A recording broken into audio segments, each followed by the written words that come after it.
Rome is on the brink of destruction. You are nothing but a shadow in the maddened crowd, holding your breath in the forum. With every new word from Cicero, darkness thickens over the city. His speech pours out like poison, accusations fly like arrows, and the republic itself trembles, ready to collapse. Is Catiline a monster or a victim? Senators sleep with their eyes open. The crowd hungers for spectacle, and no one notices that history has already decayed into boring, filthy details. You came to hear a great orator, but you will become a witness to the end of an era where fear and boredom are so tangled that the line between hero and traitor no longer exists. Today, Rome might burn to the ground, but will anyone truly care? But before you make yourself comfortable, make sure to like this video and subscribe to the channel, and let me know in the comments which city you're watching from and what time it is there. I'm really curious to see who's joined us. Now get comfortable. We're starting.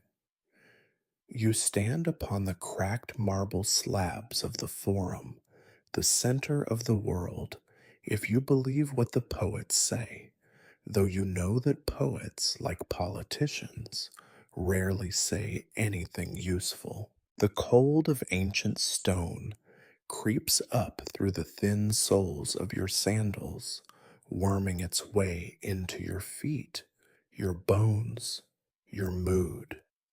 It is early morning, or perhaps late morning.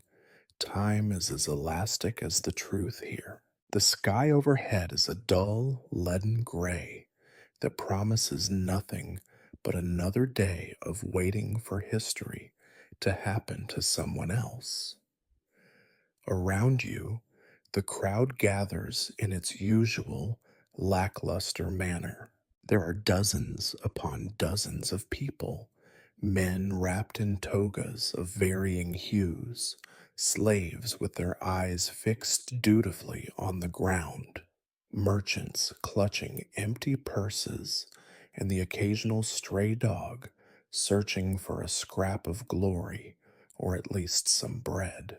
The general mood is one of exhaustion, lightly dusted with irritation, as if everyone would prefer to be anywhere else, but nowhere else is ever as interesting as the Forum when rumors of treason start to swirl. You shift your weight from one foot to another, regretting the decision to come so early.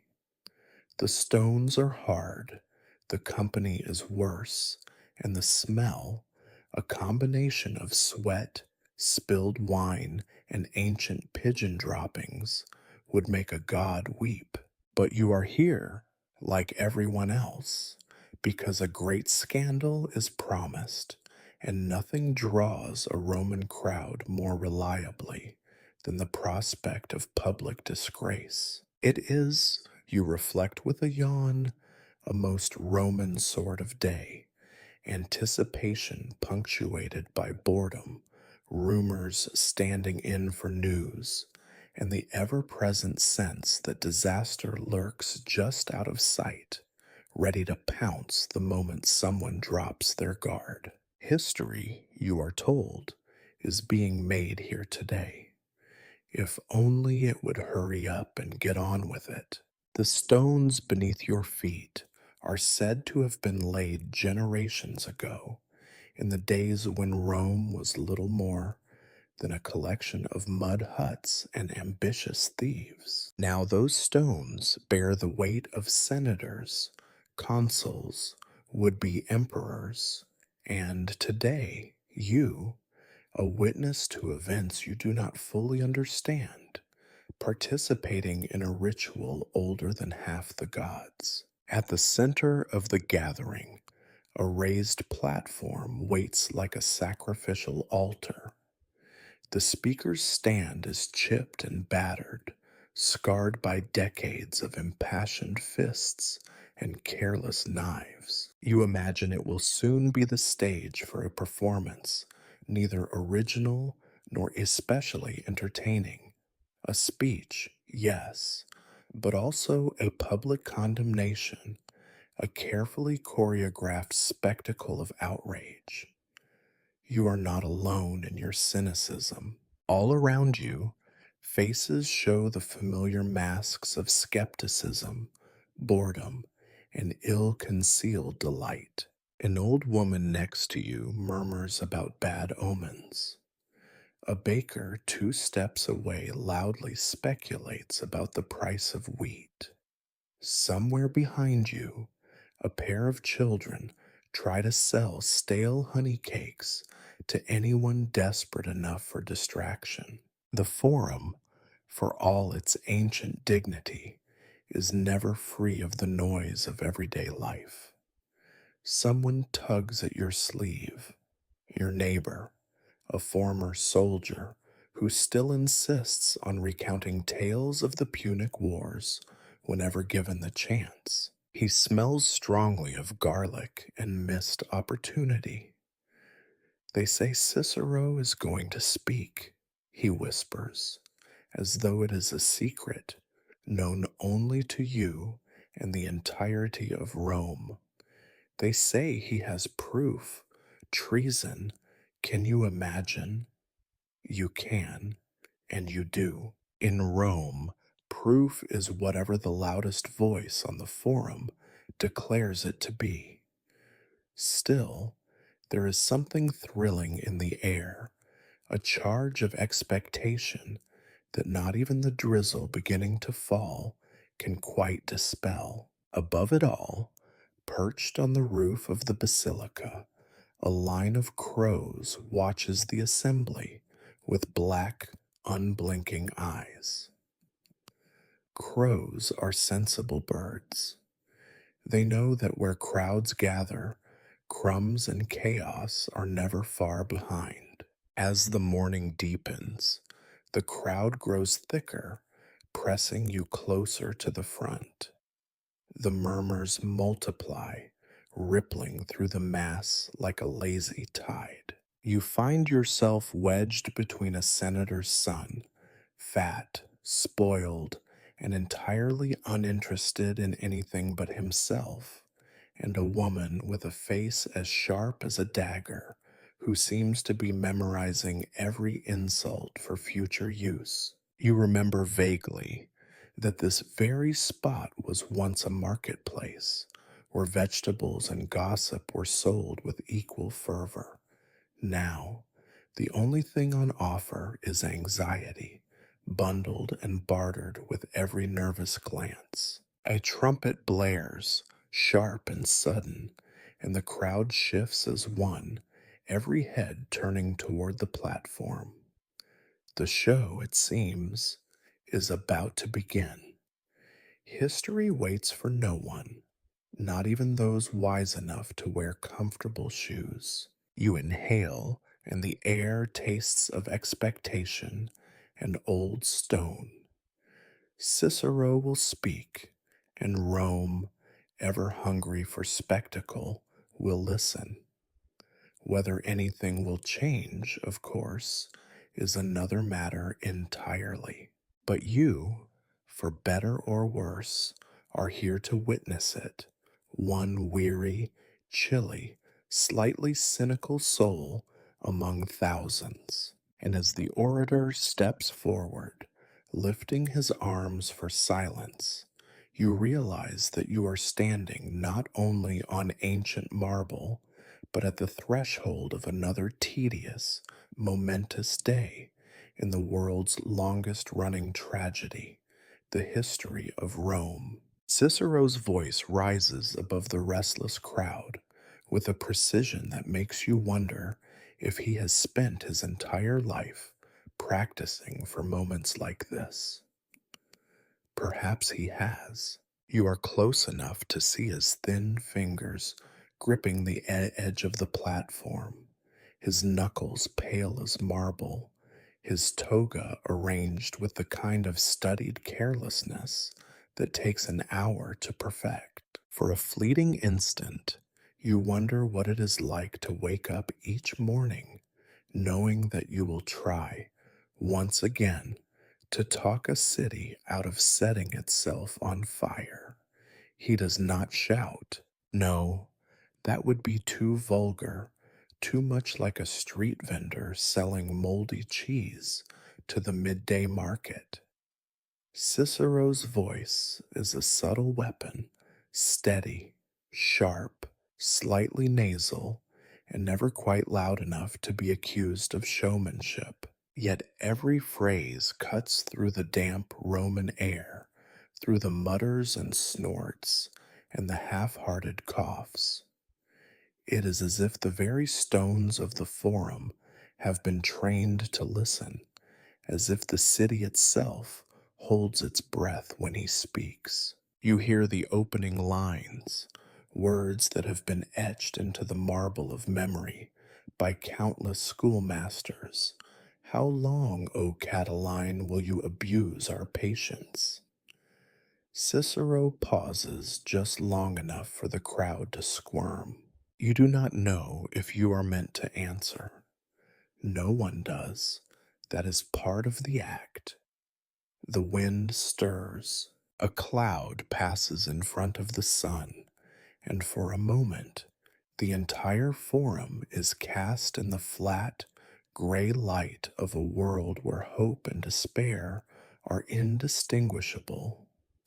A dog barks somewhere near the temple, as if mocking the orator's rhetorical flourishes. You recall, with an inward sigh, that the same stones on which you stand have absorbed centuries of oratory, argument, and accusation.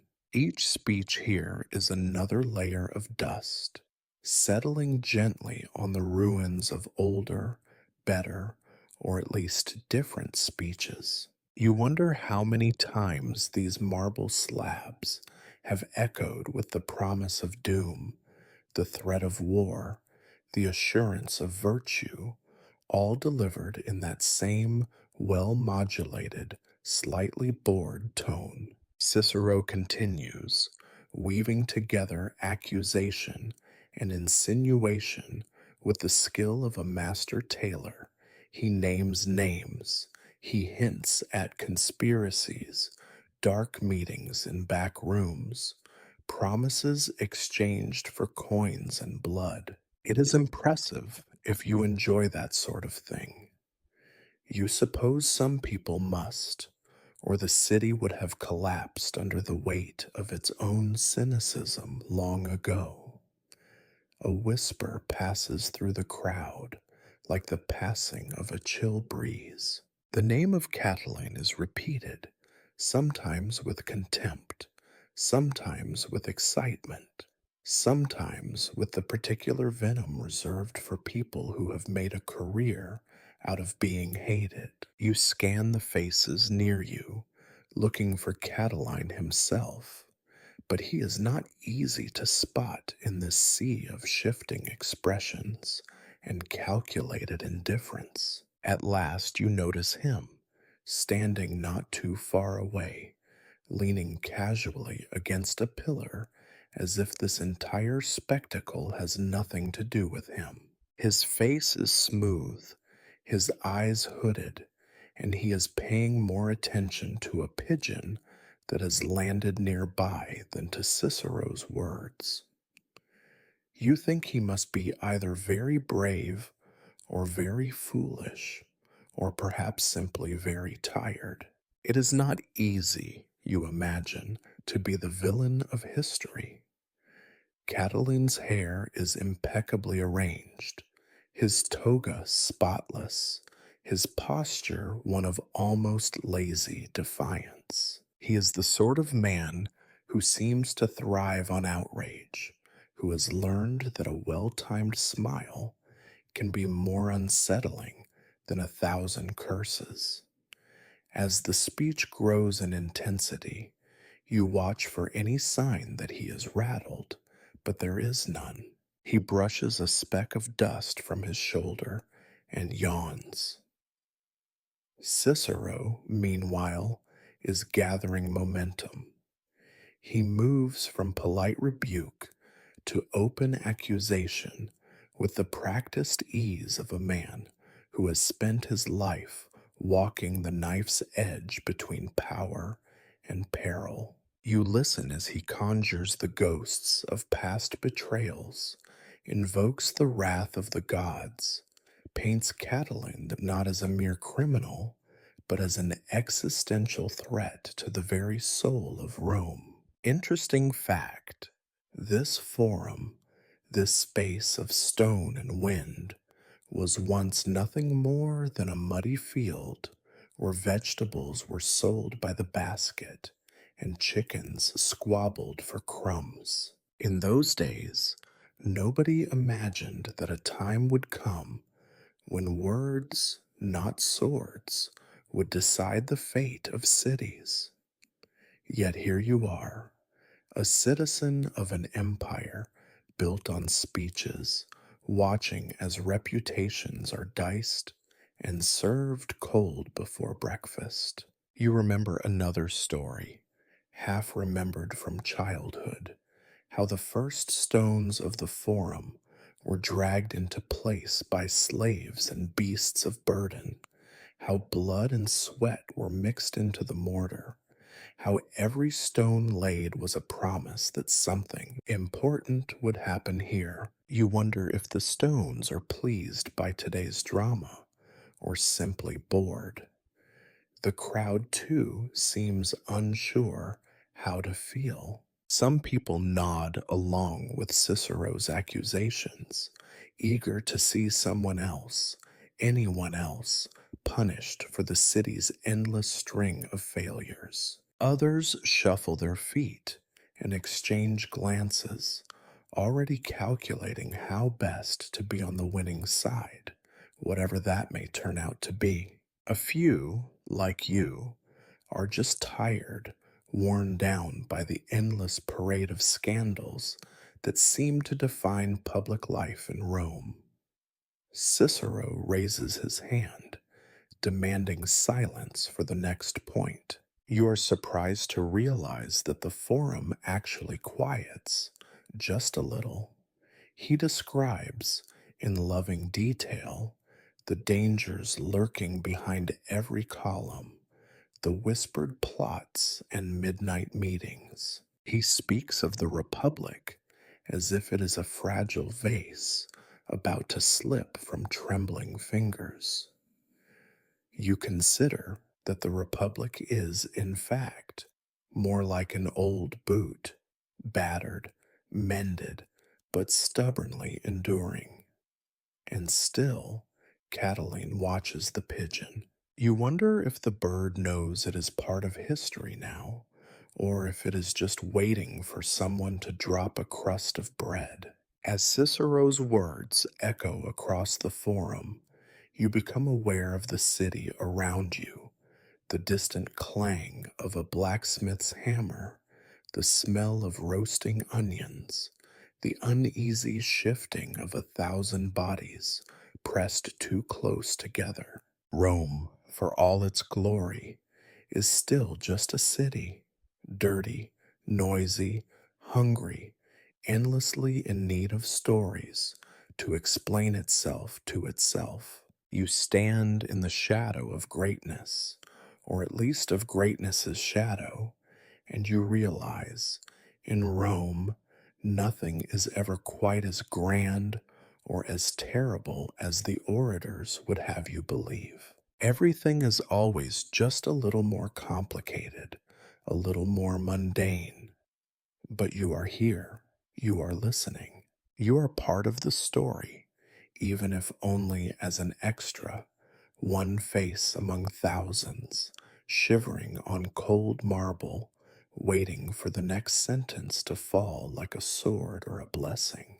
And so you wait, and so Cicero speaks, and so history, once again, prepares to pass you by. You keep your eyes on Catiline, the man who, at least according to Cicero, holds Rome's fate in his hands, or perhaps in his back pocket next to the inevitable dagger. There is a strange comfort in watching someone accused of so many crimes appear utterly unbothered, even as the world around him strains under the weight of public outrage. Catiline stands at the edge of the crowd, a sliver of calm in the midst of growing unease, his back to a column etched with old graffiti, some of it older than your grandfather's memories. His expression, to your surprise, is one of supreme boredom, tinged with something that could almost be amusement. If you did not know better, you might think he was listening to a merchant haggling over the price of lentils rather than to an orator laying the groundwork for his political execution. His gaze drifts lazily across the forum, not to the senators huddled like nervous sheep, nor to the hissing, whispering mob, but to something far more trivial, a fat pigeon puffed up against the morning chill, perched atop the stone head of Jupiter. The scene is, in a word, anticlimactic. Here is Catiline, the man of the hour, accused of plotting arson, treason, and the general downfall of civilization, yet visibly more interested in avian antics than in the rolling thunder of Cicero's accusations. Perhaps it is courage, you think, or perhaps it is simply the resignation of a man who has heard it all before. Maybe the true art of surviving Rome is learning to be entertained by the details, by the birds, the cracks in the stone, the way sunlight catches on a senator's earring, while the mob howls for your blood. You notice, not for the first time, the careful cultivation of Catiline's appearance. His hair is dark and carefully oiled, parted with the kind of precision that suggests either deep vanity or a deliberate strategy. His toga is impossibly white, no easy feat, given the dust and grime that settles on everything in this city. It clings to his shoulders in the precise folds expected of a Roman patrician, signaling both his status and, perhaps, his willingness to play the part assigned to him. You wonder how long it takes to wrap a toga like that, and whether one can ever do it without help.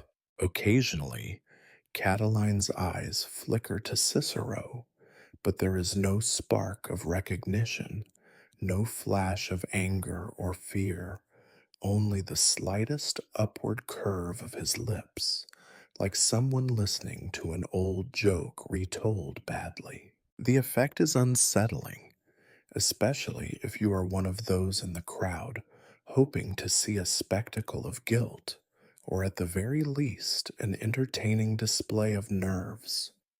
But there is nothing, not even a hint of worry. If Catiline feels the heat of the city's scrutiny, he does not show it. This is, after all, not his first time in the public arena. Catiline has stood on these stones before, sometimes as an accuser, sometimes as the accused, always as a figure larger than the roles others would cast him in. There are stories whispered about him in every corner of the city, that he drinks too much, that he seduces patrician wives, that he kills his rivals with a smile and a cup of poisoned wine. There are stories that he himself is a story, conjured from the city's own feverish imagination, a villain, because Rome always needs a villain. You catch a glimpse of the senators seated on their carved benches. Some of them watch Catiline with open disgust, others with wary calculation. A few, you suspect, remember their own misadventures and are simply grateful that it is not their names echoing through the forum this morning. These are men who understand the fickle nature of public hatred, men who know that today's enemy can be tomorrow's hero, and vice versa.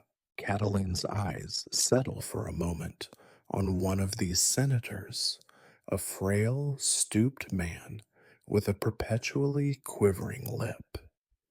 The senator glances away quickly, as if afraid the accused might somehow reach out and snatch away his remaining dignity. You wonder briefly how many in this crowd are truly here for justice, and how many are here simply to witness the humiliation of power, that ancient Roman sport.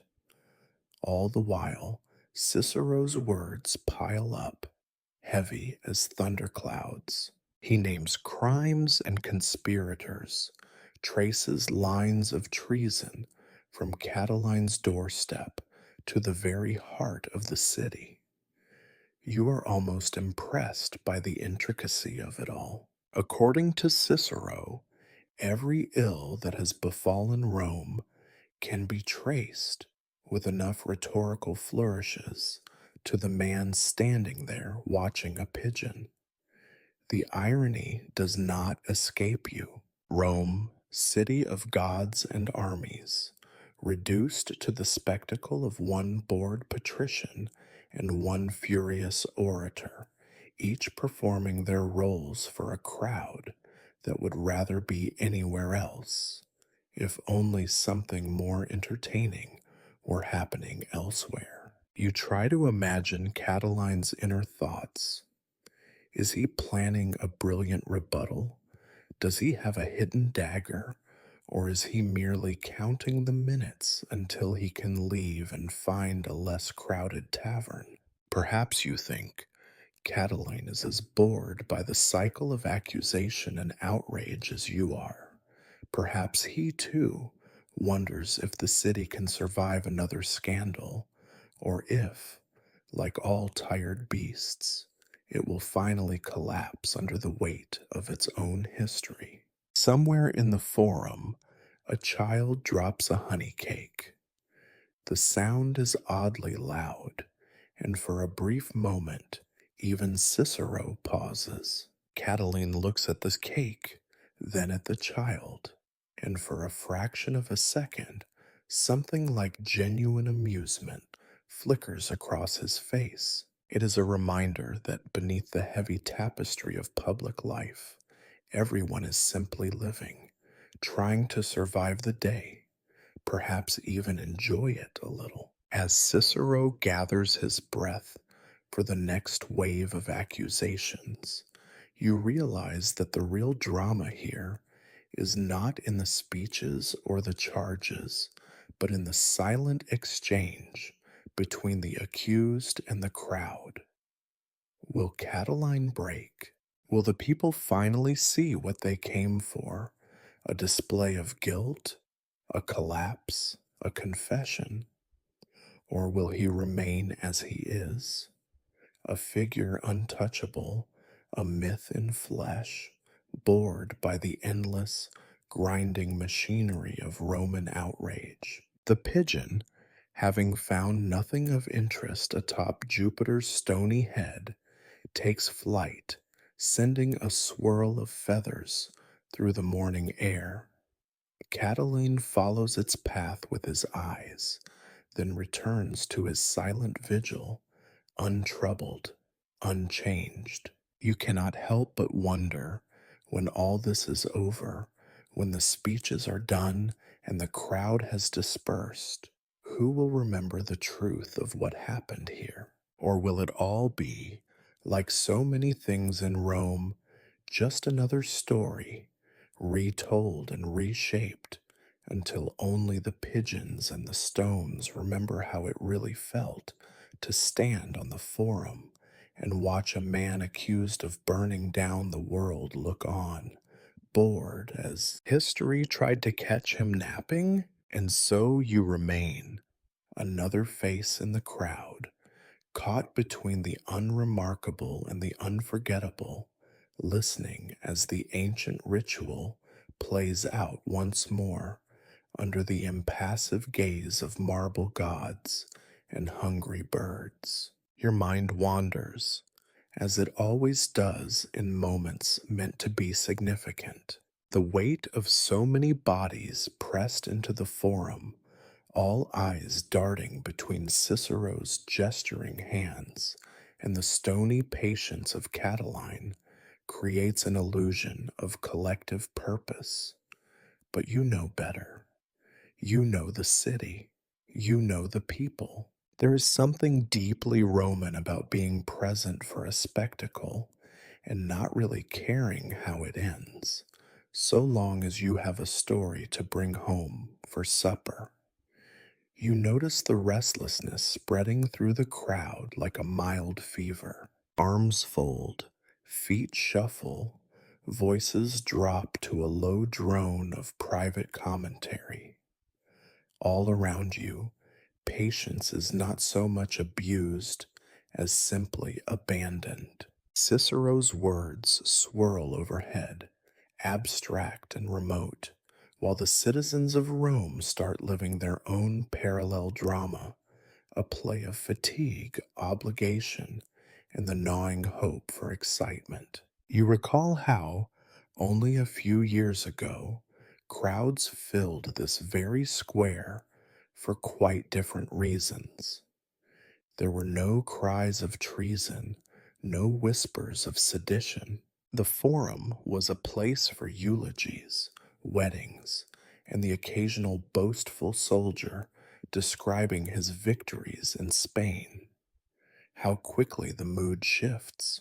In 1 year's time, the same cobblestones that now cradle 1,000 sandaled feet have echoed with laughter, weeping, bargaining, and sometimes the thud of a rotten apple against a senator's bald head. There is something almost comforting in the cyclical nature of Roman public life. Every event, no matter how dire, is just the latest scene in an endless theater where only the actors change. Some in the crowd pretend otherwise. They lean forward, eyes wide, straining to catch each syllable as if it might be the one that finally tips history in a new direction. You are not one of these optimists. Instead, you notice the subtle patterns of boredom. A merchant beside you checks the time by tracing the shadow of his thumb on a stone. A pair of matrons exchange recipes in code, their faces fixed in masks of outrage for the benefit of any senator's wife who might be watching. Further back, a group of boys tries to gamble without being caught. Their dice clatter against the ancient flagstones, punctuating Cicero's speech with little moments of forbidden joy. You wonder if anyone truly listens to the orator anymore. Certainly not the slaves, who glance nervously at the approaching midday sun, worrying about missed errands and the anger of their masters. Nor the senators, most of whom seem to treat these speeches as little more than formalities, a tradition to be endured, not enjoyed. Even the city's stray dogs seem unimpressed, weaving lazily through the crowd, snuffling at abandoned sandals and discarded fig rinds. For a moment, you are seized by the urge to leave, to step out of the spectacle and find a shaded corner where you might think clearly, away from the drone of politics and the heat of 1,000 unwashed bodies. But you remain. You are trapped, not by fear or curiosity, but by something much older, a Roman habit of bearing witness, of standing on the edge of events and collecting details for future retelling. You know that no one will ask for your account, but the habit persists. You cannot help but compare today's crowd to those who gathered for public games or religious ceremonies. There is a familiar hunger in their eyes, a craving for novelty that has nothing to do with justice or civic duty. In truth, the citizens of Rome have grown accustomed to the taste of scandal. They come, as always, to watch someone else's misfortune and, in the process, to forget their own. You suspect that if Cicero's speech ended in a rain of golden coins or the sudden appearance of a dancing bear, half the crowd would not remember who Catiline was by sundown. Interesting, you think, how quickly tragedy becomes routine. Only a few years earlier, the same voices now clamoring for punishment had cheered for triumphs and paraded generals through these very stones. It is not outrage or hope that brings them here today. It is habit, the endless Roman cycle of crisis, spectacle, and dinner conversation. You catch yourself drifting, lulled by the monotony of Cicero's careful, repetitive rhetoric. Each accusation, no matter how venomous, has started to blend into the last, until you can barely distinguish between treason, arson, and the more mundane crime of being inconvenient. You suspect Cicero is aware of this. Perhaps that is why he occasionally pauses, drawing out each silence just long enough for the crowd to remember that they are supposed to care. You glance again at Catiline. He has not moved, has not so much as blinked in the last handful of heartbeats. To your surprise, you feel a grudging respect for his composure. It must take a rare sort of discipline, or perhaps a profound exhaustion, to stand before a hostile city and appear as if you are simply waiting for the next course at a tedious banquet. In your peripheral vision, a senator's wife dabs at her nose with a lace handkerchief. You remember stories about her, a notorious gossip, quick with a cruel joke, her presence at any event both a threat and a promise. You wonder what she will say about today's proceedings, how the tale will twist as it is carried from villa to villa, each retelling adding a new layer of invention. The sun crawls higher, flattening the city in its glare. You feel beads of sweat forming at your hairline, trickling down your back in slow, miserable lines. The Forum, for all its grandeur, offers precious little shade and even less mercy. You envy the pigeons who can simply fly away. As Cicero's voice carries on, you consider the strange allure of public disgrace. There is a pleasure, a guilty delight in seeing the mighty brought low. Today, it is Catiline. Tomorrow, perhaps, Cicero himself. The cycle is unbreakable, as fixed as the changing seasons, as reliable as the rise and fall of the Tiber. A movement at the edge of the crowd catches your attention. A cluster of young men, their faces eager and greedy for scandal, trading wild rumors with the fevered energy of gamblers. Their voices carry snatches of gossip. Who was seen at whose villa? Who owes money to whom? Whose wife sent whose servant limping home with a mysterious bruise? You almost smile. In Rome, every great event is simply an excuse for more private intrigue. A distant bell tolls, marking the hour. You realize with some surprise that you have been standing here for the better part of the morning, watching as history is simultaneously made and forgotten. You think of leaving, but you do not.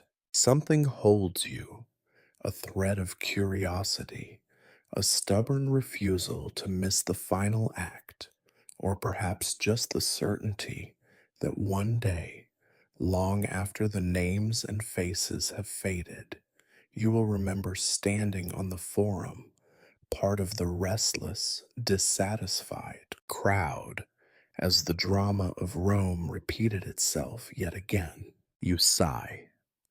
The forum shifts, the voices swell, and Cicero, undeterred, launches into yet another passage. It is going to be a very long day.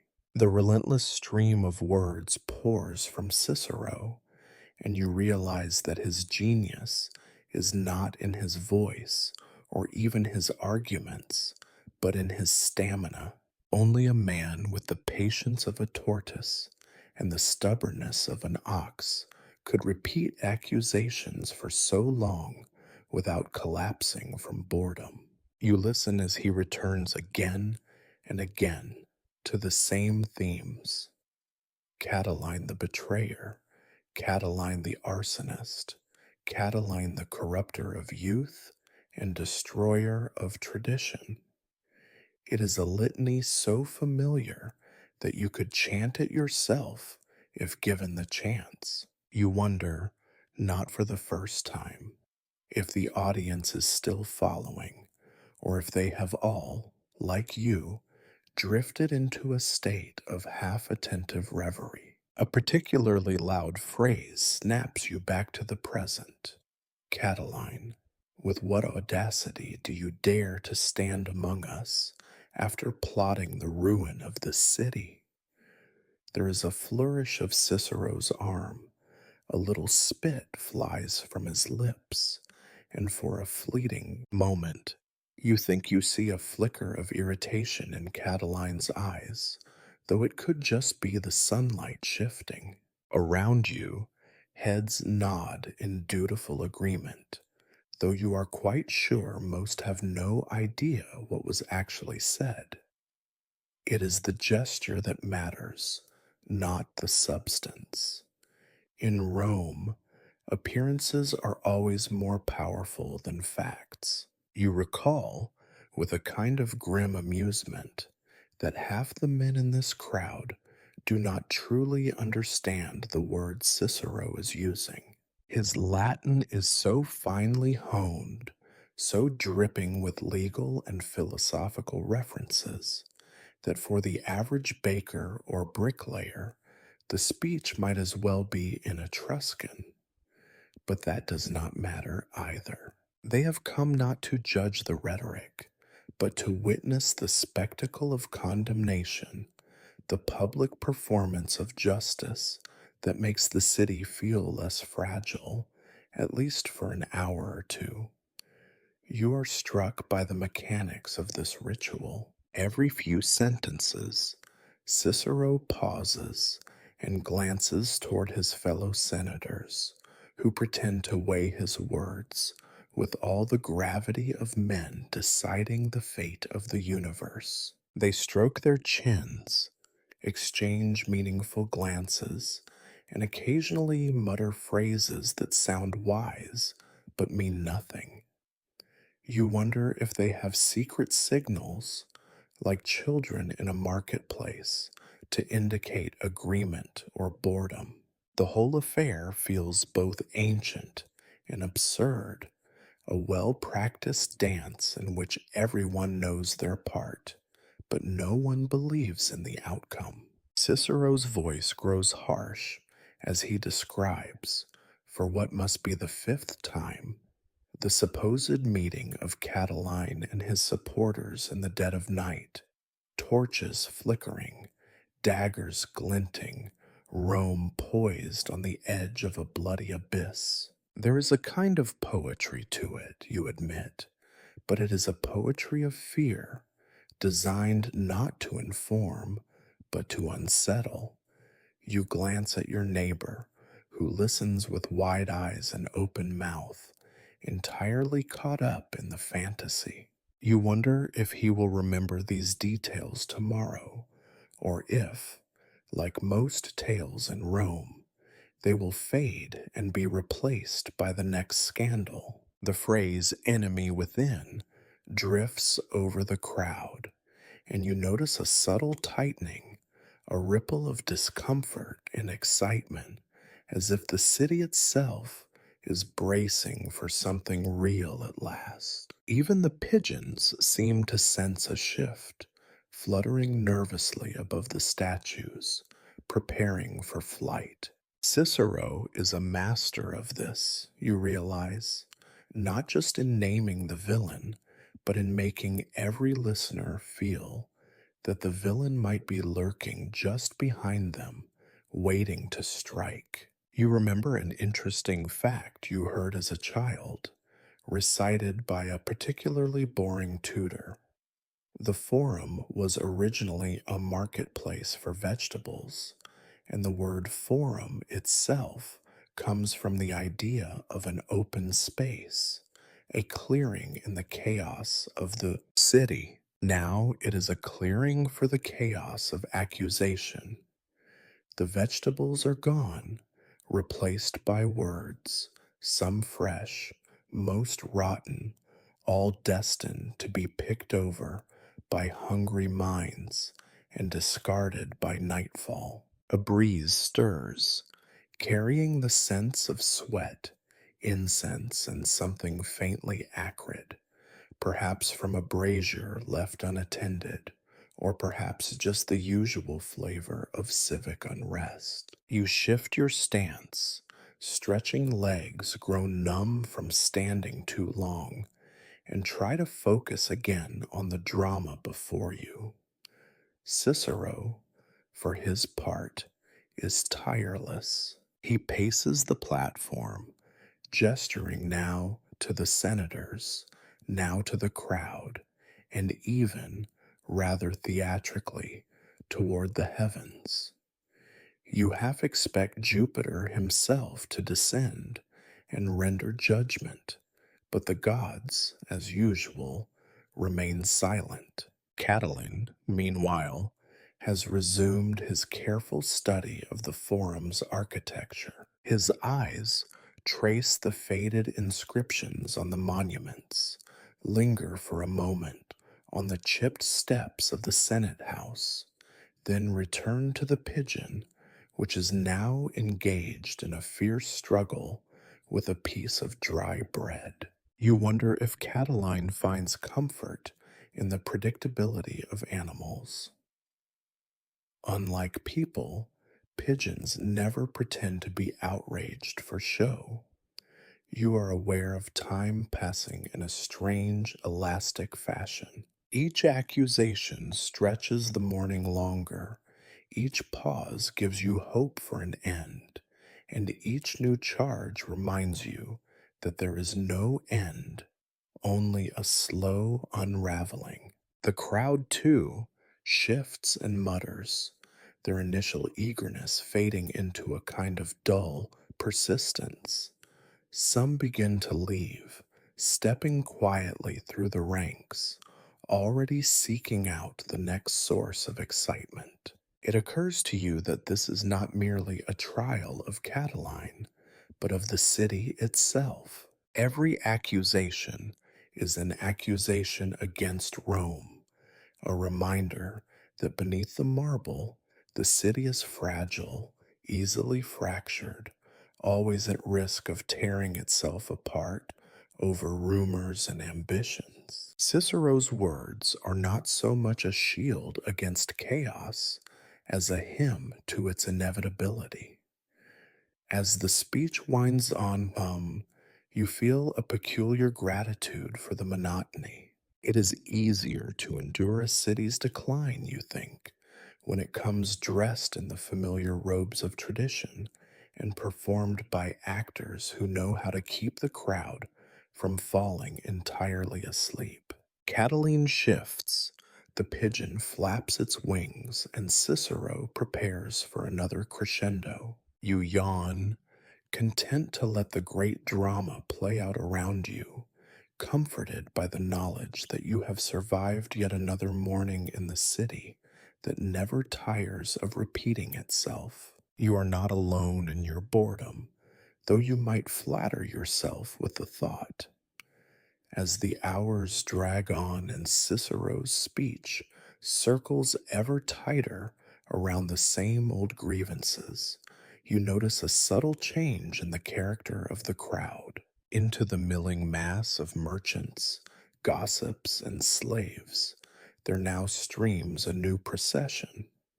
Rome's patricians, wrapped in the white bordered togas that mark them as the city's hereditary elite. They move through the commoners like sleek, indifferent dolphins gliding among a shoal of lesser fish. Wherever they pass, the crowd parts automatically, a collective deference older than any law. You have seen this ritual before. Patricians do not come to the forum out of any sense of civic duty or urgent fear for the republic.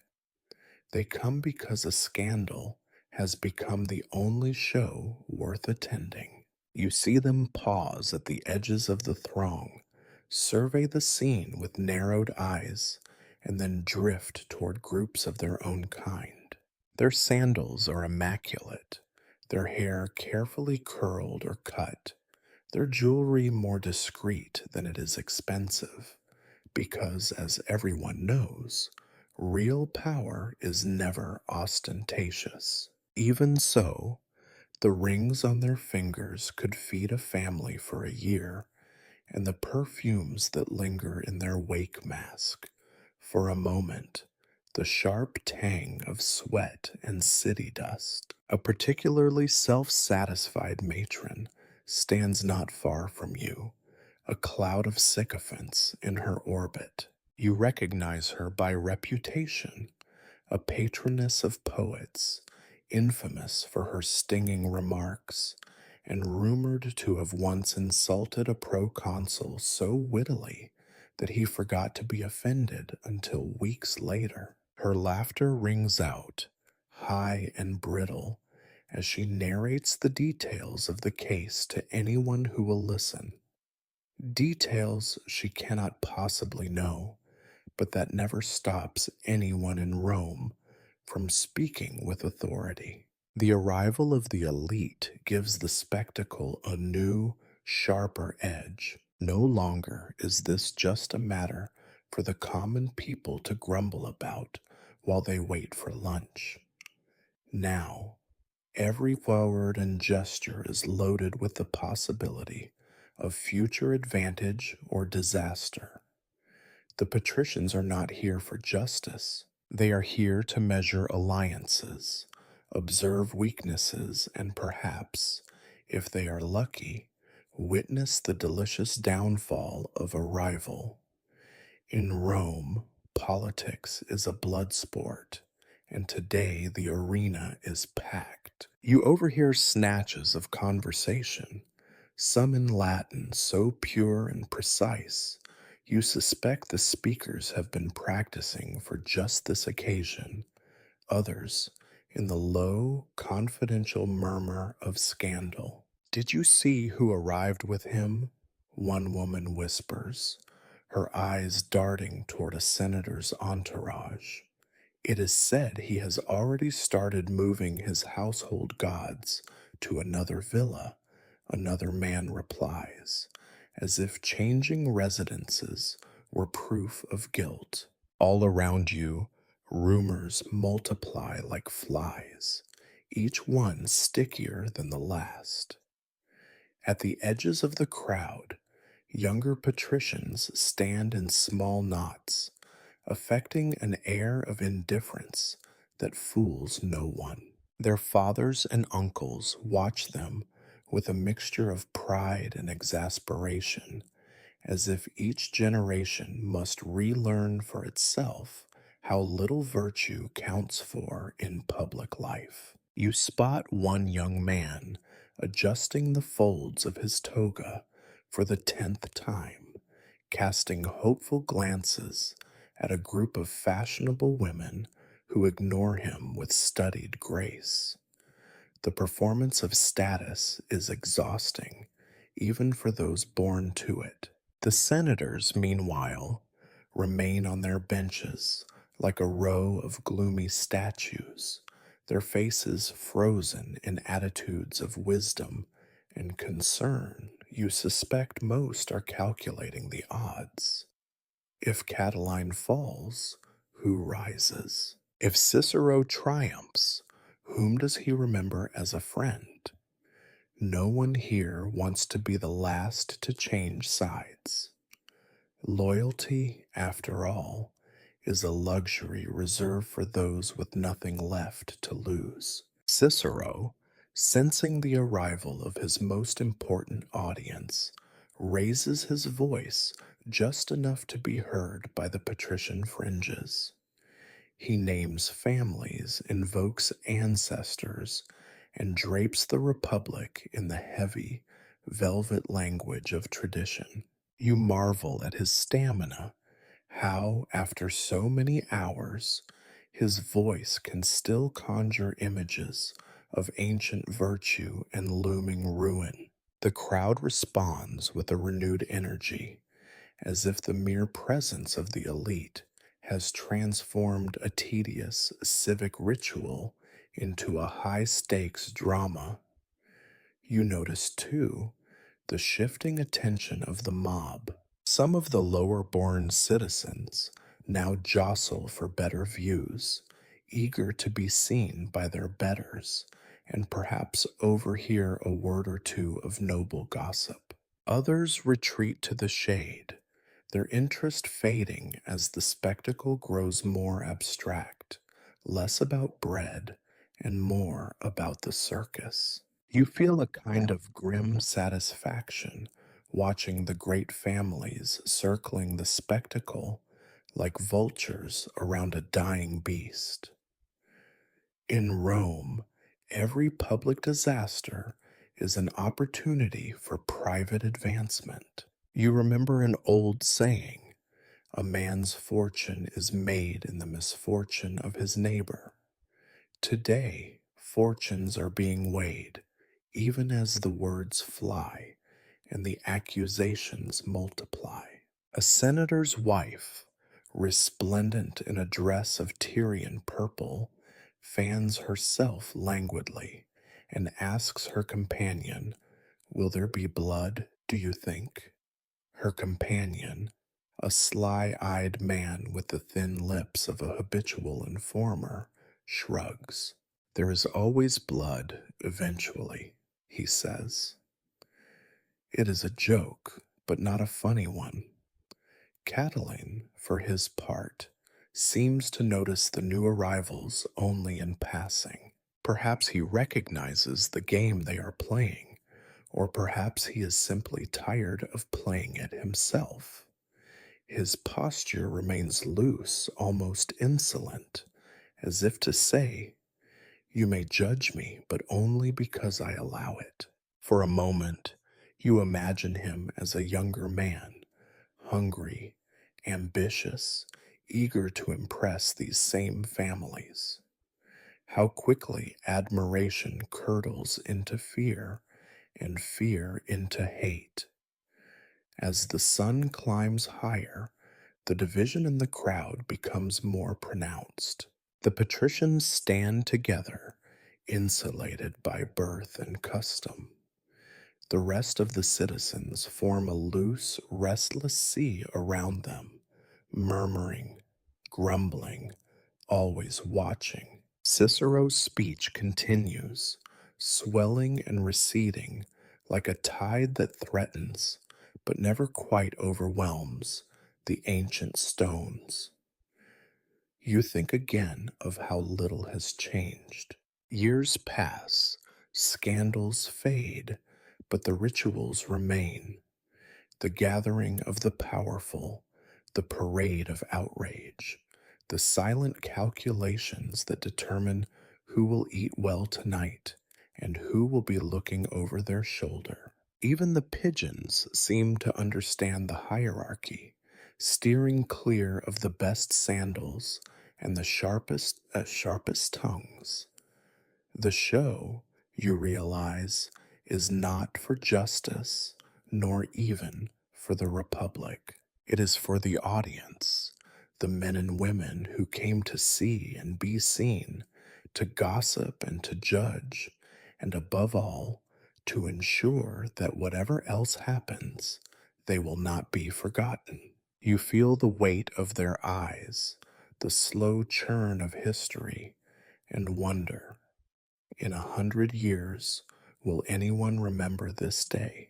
Or will it be just another footnote, another layer of dust on the marble, another forgotten gathering beneath the unblinking gaze of Jupiter? The sun burns down, the voices rise, and the drama of Rome continues. You are here not as a participant, but as a witness, a role as ancient and as necessary as any other in the city that thrives on spectacle. As the sun begins to press down harder on the marble, the sound of voices rises and falls like the surf, but you hear, unmistakably, the change in Cicero's tone. The orator's voice acquires a new urgency, real or feigned, it hardly matters. You know the rhythm by now, an accusation, a pause, a flourish, and then a final, devastating charge designed to make the blood run cold. To May, that moment comes as Cicero declares, for all to hear, that Catiline has plotted not merely the subversion of the Senate or the betrayal of a few colleagues, but the outright destruction of Rome itself.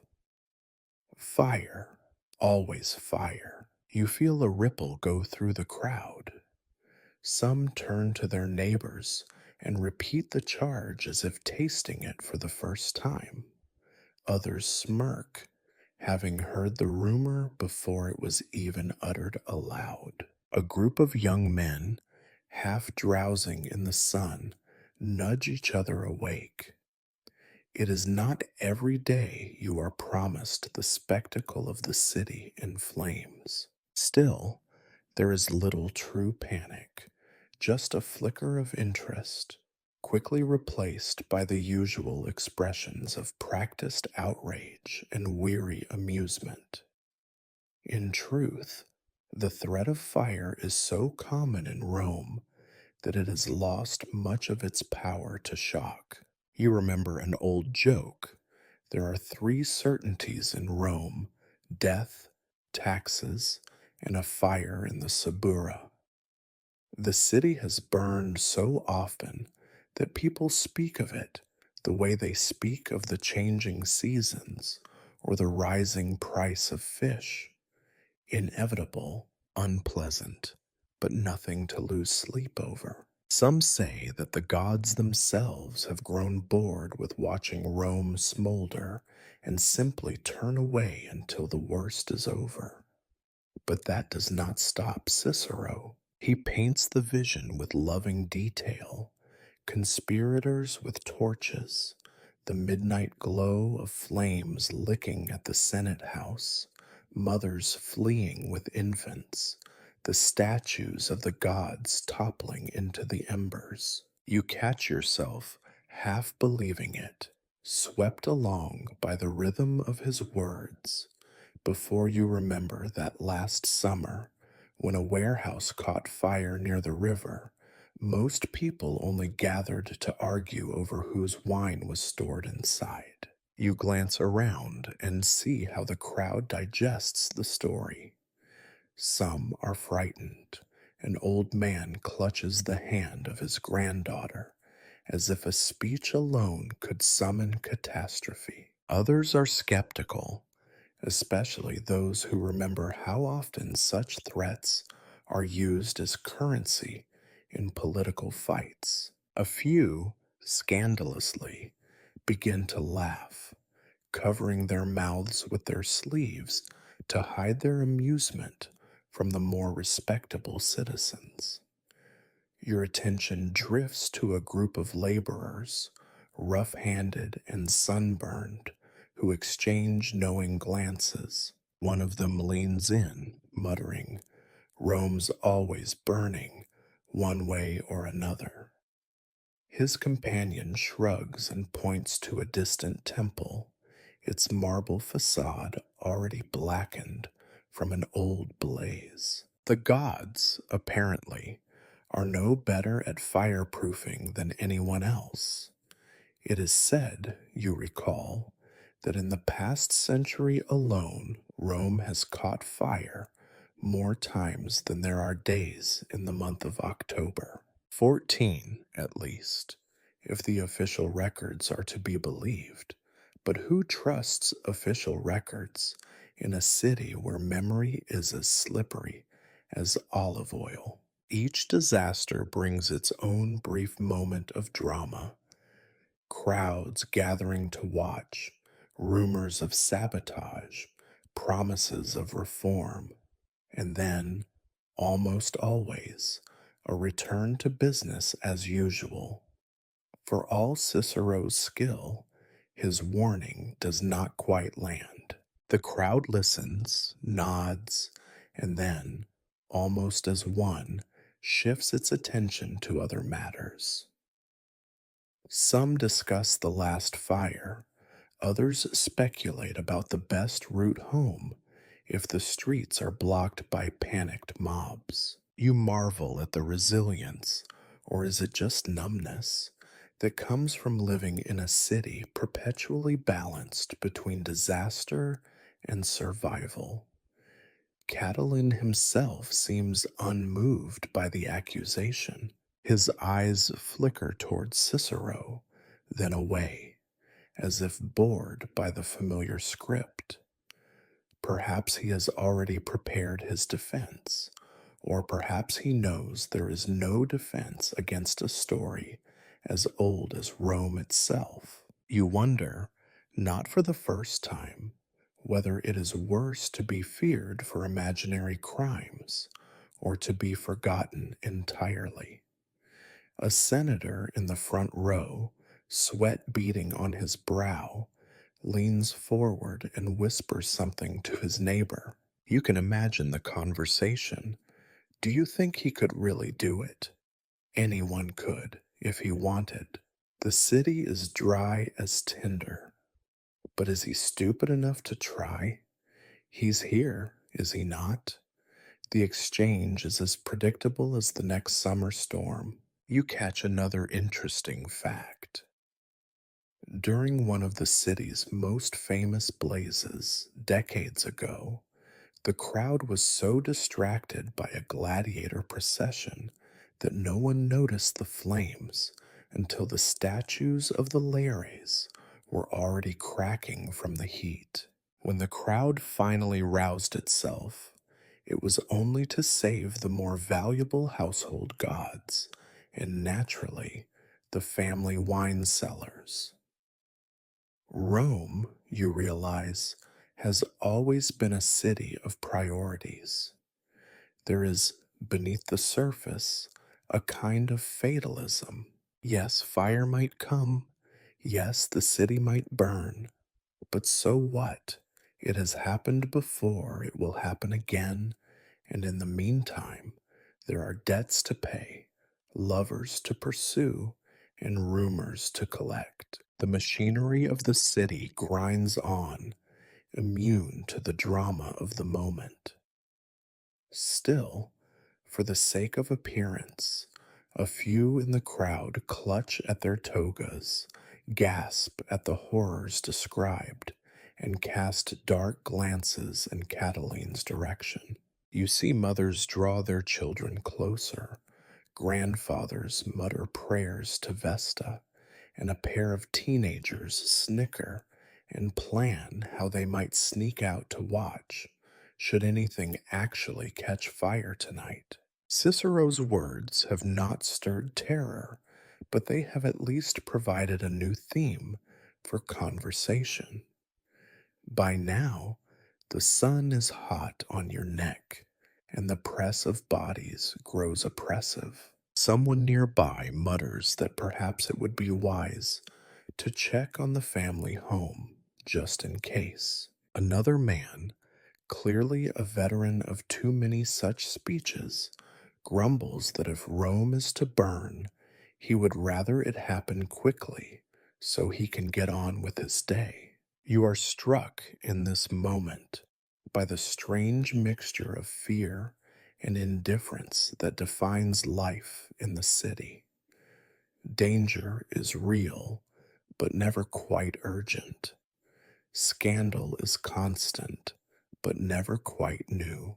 The spectacle continues, and you, like everyone else, are caught in the slow dance of alarm and apathy. Cicero, sensing the crowd's attention drifting, raises his arms and calls for silence. He speaks again of duty, of vigilance, of the fragile republic trembling on the edge of disaster. But you know, and the crowd knows, that tomorrow, unless the flames are real and visible, life will go on as it always has. One eye on the next threat, the other firmly fixed on lunch. You sigh, wipe the sweat from your brow, and brace yourself for the next round of accusations. Rome may burn, but first there are speeches to endure. Monotony settles over the forum like an autumn fog, thick, persistent, strangely comforting in its dullness. For all the fevered urgency of Cicero's warnings, you realize you have heard these accusations before. Perhaps not these exact words, but the same themes, the same rhythm of fear and disgust, repeated until they lose any real meaning. Each new claim about Catiline, traitor, conspirator, arsonist, echoes through the crowd and bounces back, more an incantation than an argument. Cicero's voice does not tire, but your mind does. You notice, with a sort of grim amusement, how his accusations have begun to blend together, so that one moment he rails against Catiline's wickedness, and the next he circles back to some earlier slight, like a dog returning to a favorite bone. You wonder if he hopes the repetition itself will convince the crowd, as if saying traitor enough times might turn rumor into reality. Perhaps he is right. You have seen stranger miracles wrought in this city. The crowd, for its part, appears locked in a trance. Some faces are rapt, others sullen, but most share the dull, vacant look of people enduring a long rainstorm. A few brave souls at the back edge of the gathering have already begun to drift away, mumbling excuses about chores left undone or shop doors left unguarded. Those who remain are a mixture of loyalists, opportunists, and simple onlookers who fear missing the one interesting moment that could still redeem the day. Your attention returns to Catiline, who stands as unmoved as a marble statue. If anything, he seems even more bored than before, his face betraying not a flicker of fear or shame. You find yourself oddly fascinated by his composure. Is it arrogance or simply exhaustion? There are only so many times a man can hear himself called a monster before the words lose their sting. Catiline glances idly toward the sky, as if hoping for a sudden storm to break up the monotony, or perhaps wishing for a sign from the gods. though even the gods you suspect are nodding off by now. Occasionally, the crowd remembers to react. A particularly sharp phrase from Cicero, a detail about a midnight meeting, a whispered promise of bloodshed, will set off a brief shudder of whispers, but the excitement never lasts. You are reminded of the games at the circus, a sudden roar of excitement, quickly replaced by long stretches of waiting for something to happen. Most people are not here for justice, you realize, but for the hope of a spectacle, however small. Catiline's faint smile has become almost defiant. Every time Cicero's voice swells with righteous fury, Catiline responds with an elaborate yawn or a lazy roll of his shoulders. It is as if he is daring his accuser to come up with something new, something worthy of real outrage. You cannot help but admire his performance. If he is truly guilty, he wears it lightly. If he is innocent, he bears his innocence with an equal lack of ceremony. Near you, a pair of elderly men debate the merits of the charges. One claims to remember Catiline's father, a man of questionable taste in wine and even worse judgment in friends. The other shrugs, muttering that every great family in Rome hides its own nest of snakes. Their argument is old and worn, like so many conversations in this city, less about Catiline and more about the timeless sport of criticizing your neighbors. A little farther away, a cluster of housewives listens to the speech while exchanging news about who has fallen ill this week and whose daughter has run off with a soldier. Cicero's words float over their heads, barely noticed, as they focus on gossip more urgent and immediate than any threat to the Republic. You realize, not for the first time, that public life in Rome is a backdrop, a stage set for private dramas, where even the greatest scandals are only ever half real. Cicero, undaunted, continues to circle his prey. He repeats stories of treachery, hints at shadowy allies lurking in the Senate, accuses Catiline of corrupting the youth and plotting the deaths of Rome's leading citizens. The list of crimes grows longer with each retelling, and you suspect that if the speech continues much longer, Catiline will be blamed for bad harvests, earthquakes, and the rising cost of fish. The monotony is not just tiresome, it is contagious. You find yourself slumping, arms folded, eyes drifting toward the horizon. Every so often you glance at Catiline, half hoping he will at least object, shout, or defend himself. But he remains silent, radiating an odd, unflappable energy that frustrates his enemies and, in its own way, charms the crowd. It is the performance of a man who has learned that in Rome, guilt and innocence are matters of timing and luck, not truth. You become aware of the sun crawling higher, baking the forum and all its assembled participants in a dull, relentless heat. Cicero wipes his brow and presses on him as if hoping sheer perseverance will win the day. There is a certain heroism in his determination, though you suspect it is the heroism of a man who cannot bear to lose his audience. Or perhaps he simply fears silence, that most dangerous of all things in a city built on noise.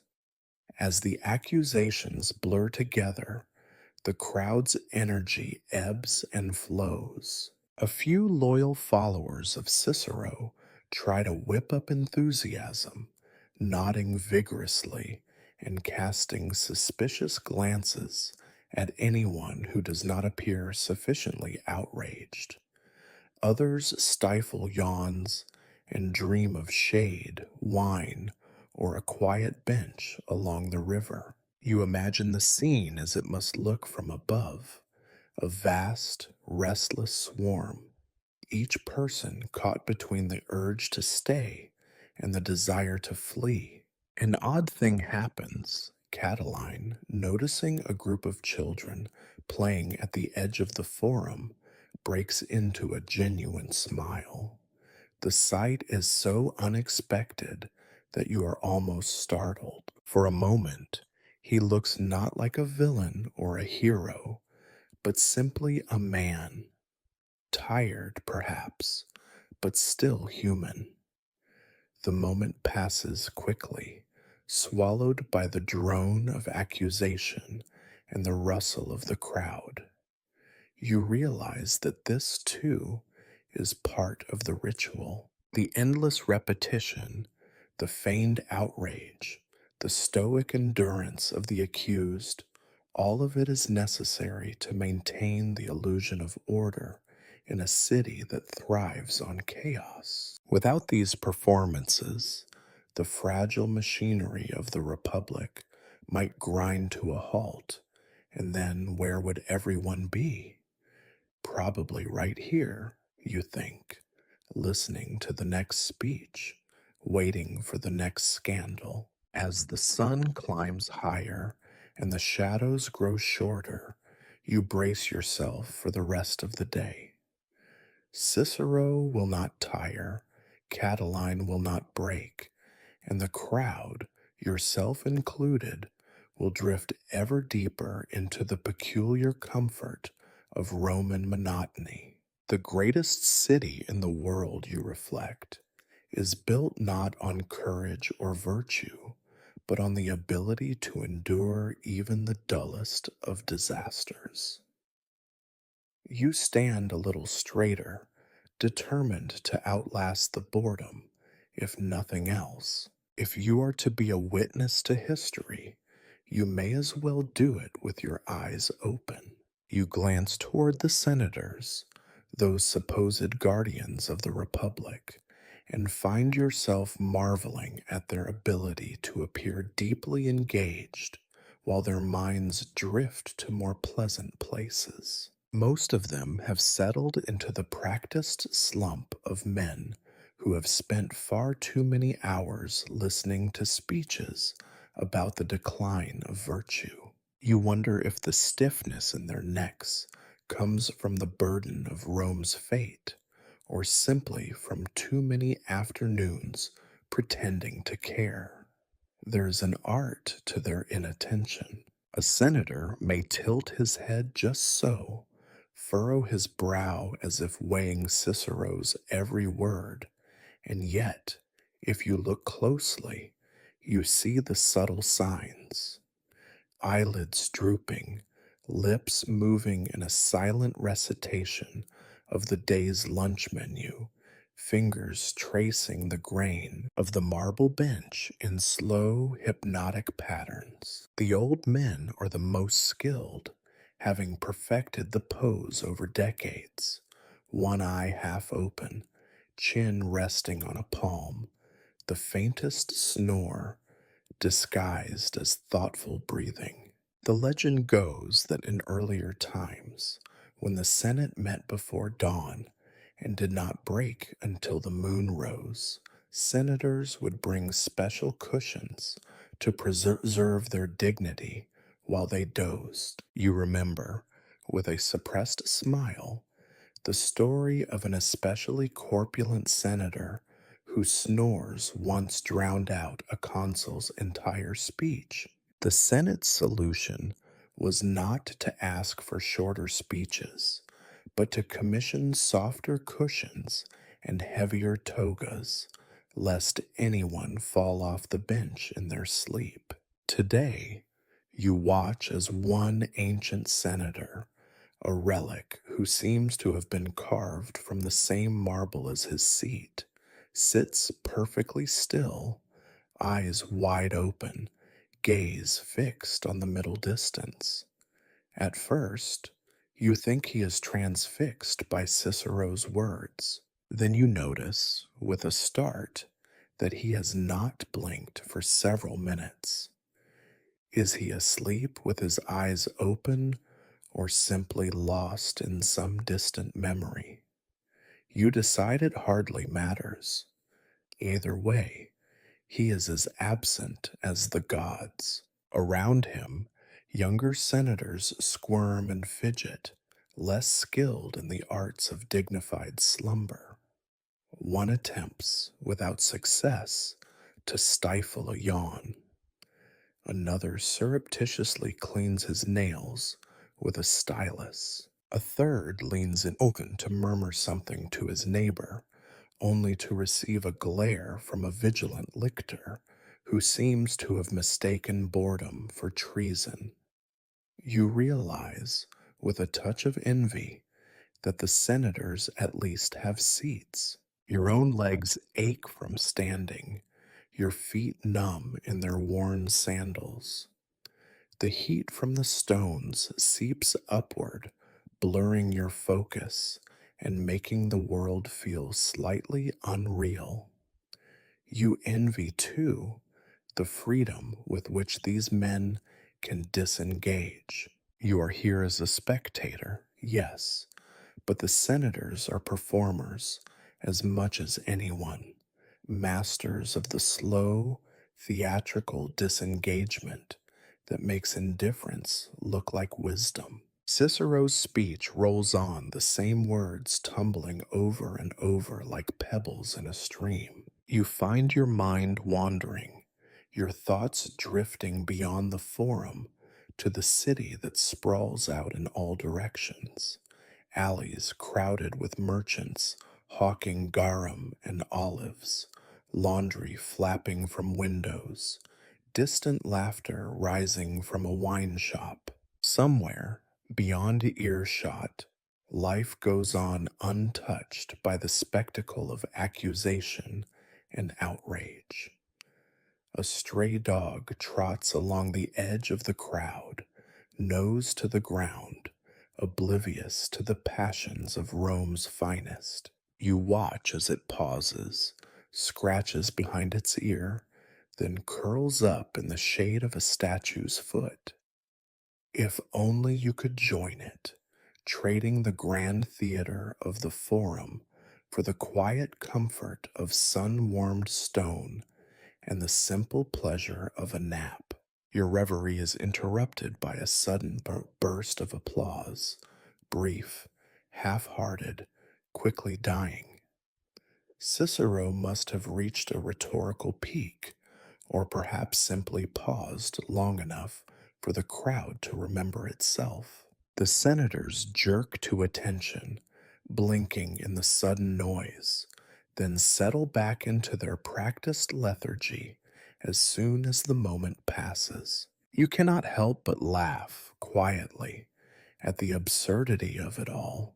An entire class of men whose greatest talent is surviving speeches.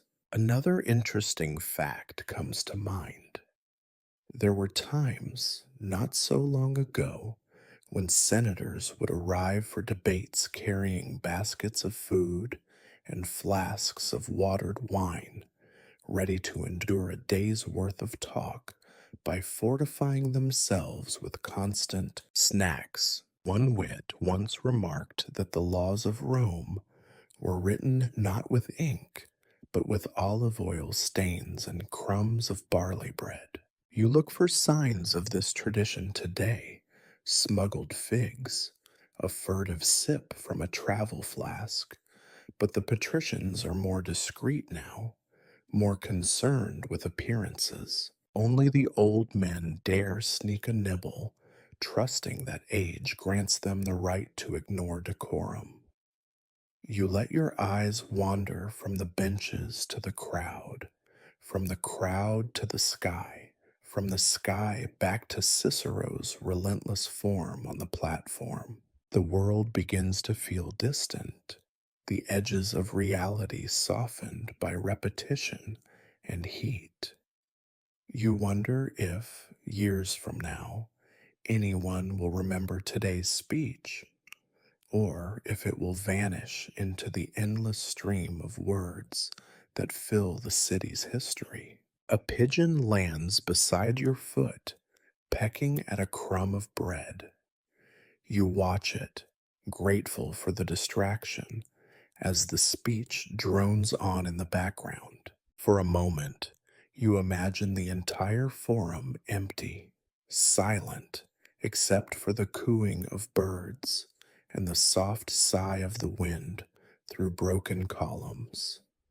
It is a peaceful vision, one you are reluctant to let go, but the world pulls you back. Cicero's voice sharpens, the crowd stirs, a senator coughs.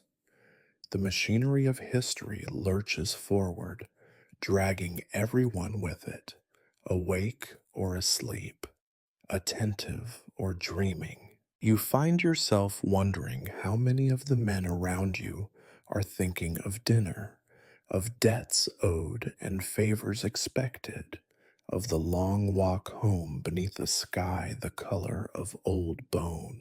Sleep is never far away in the forum, whether you are a senator with a cushion or a citizen standing in the dust. Perhaps that is the true genius of Rome, to survive, not by virtue or strength, but by learning how to endure, how to rest, even while pretending to pay attention as the endless tide of words rolls on. You close your eyes just for a heartbeat and let the drone of Cicero's voice carry you. If only for a moment, you join the silent company of those who have found peace, if not wisdom, in the art of public slumber. It is a peculiar thing, standing among thousands on the forum, and yet feeling utterly alone with your thoughts. The hours creep past, the sun climbs, and then begins its slow descent, and you find your mind slipping away from the endless loop of accusation and defense, guilt and indifference. The rhythm of the speech becomes background noise, a low, persistent hum that allows your imagination to wander into places it perhaps should not go. As you lean against the unyielding marble, your mind conjures images of what the forum would look like after midnight if Catiline's supposed plans were real. The stones would glow with the orange fury of fire. Statues, so calm by day, would twist in the heat, shadows flickering across their stern faces. The voices that now murmur and grumble would rise into wails, shouts, prayers for mercy. The city, so proud and sprawling, would shrink into a labyrinth of smoke and fear. In that world, there would be no difference between patrician and plebeian, senator and slave. Everyone would be nothing but a running shape, desperate to escape the flames. You let this vision play out, finding in it a strange, dark poetry. You imagine the familiar market stalls transformed into barriers, overturned to block the spread of fire, or perhaps looted in the chaos. You picture men and women clutching what little they can carry, children praying for lost parents, the old clinging to memories as tightly as they clutch their household gods. You imagine the temples glowing with embers, the faces of the gods cracked and blackened, their marble eyes watching as the city unravels beneath them. A chill passes through you, even as the air is thick and warm. For a moment, you almost want the disaster to come, if only to break the monotony, to remind you and everyone else that all this speech and scandal, reputation and ritual can be swept away in a single night. You do not say this aloud, of course. No one ever does, but in the secret heart of every Roman is the knowledge that the city stands always on the edge of ruin, and that sometimes ruin is preferable to another afternoon of tedium.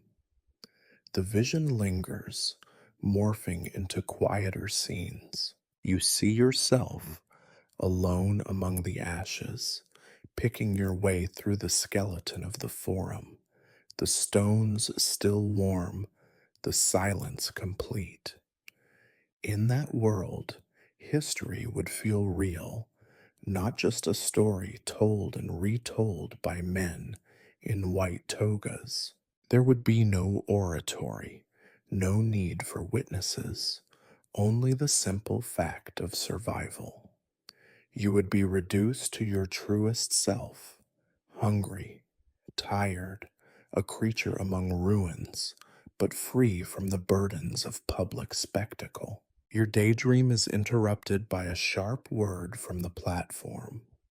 Cicero's voice, always a little too clear, cuts through your reverie and returns you to the living world of Rome. He is describing in vivid detail the terror that would grip the city if Catiline's alleged plans succeed. He speaks of burning rooftops, screaming mothers, bodies in the streets. The crowd shifts, restless, perhaps a little frightened, but mostly just weary. The horror he describes is too familiar, too plausible to really shock. You realize how much the city has changed you. Once, perhaps, you would have felt genuine alarm at the idea of catastrophe. Now, it is just another story, something to fill the time until supper.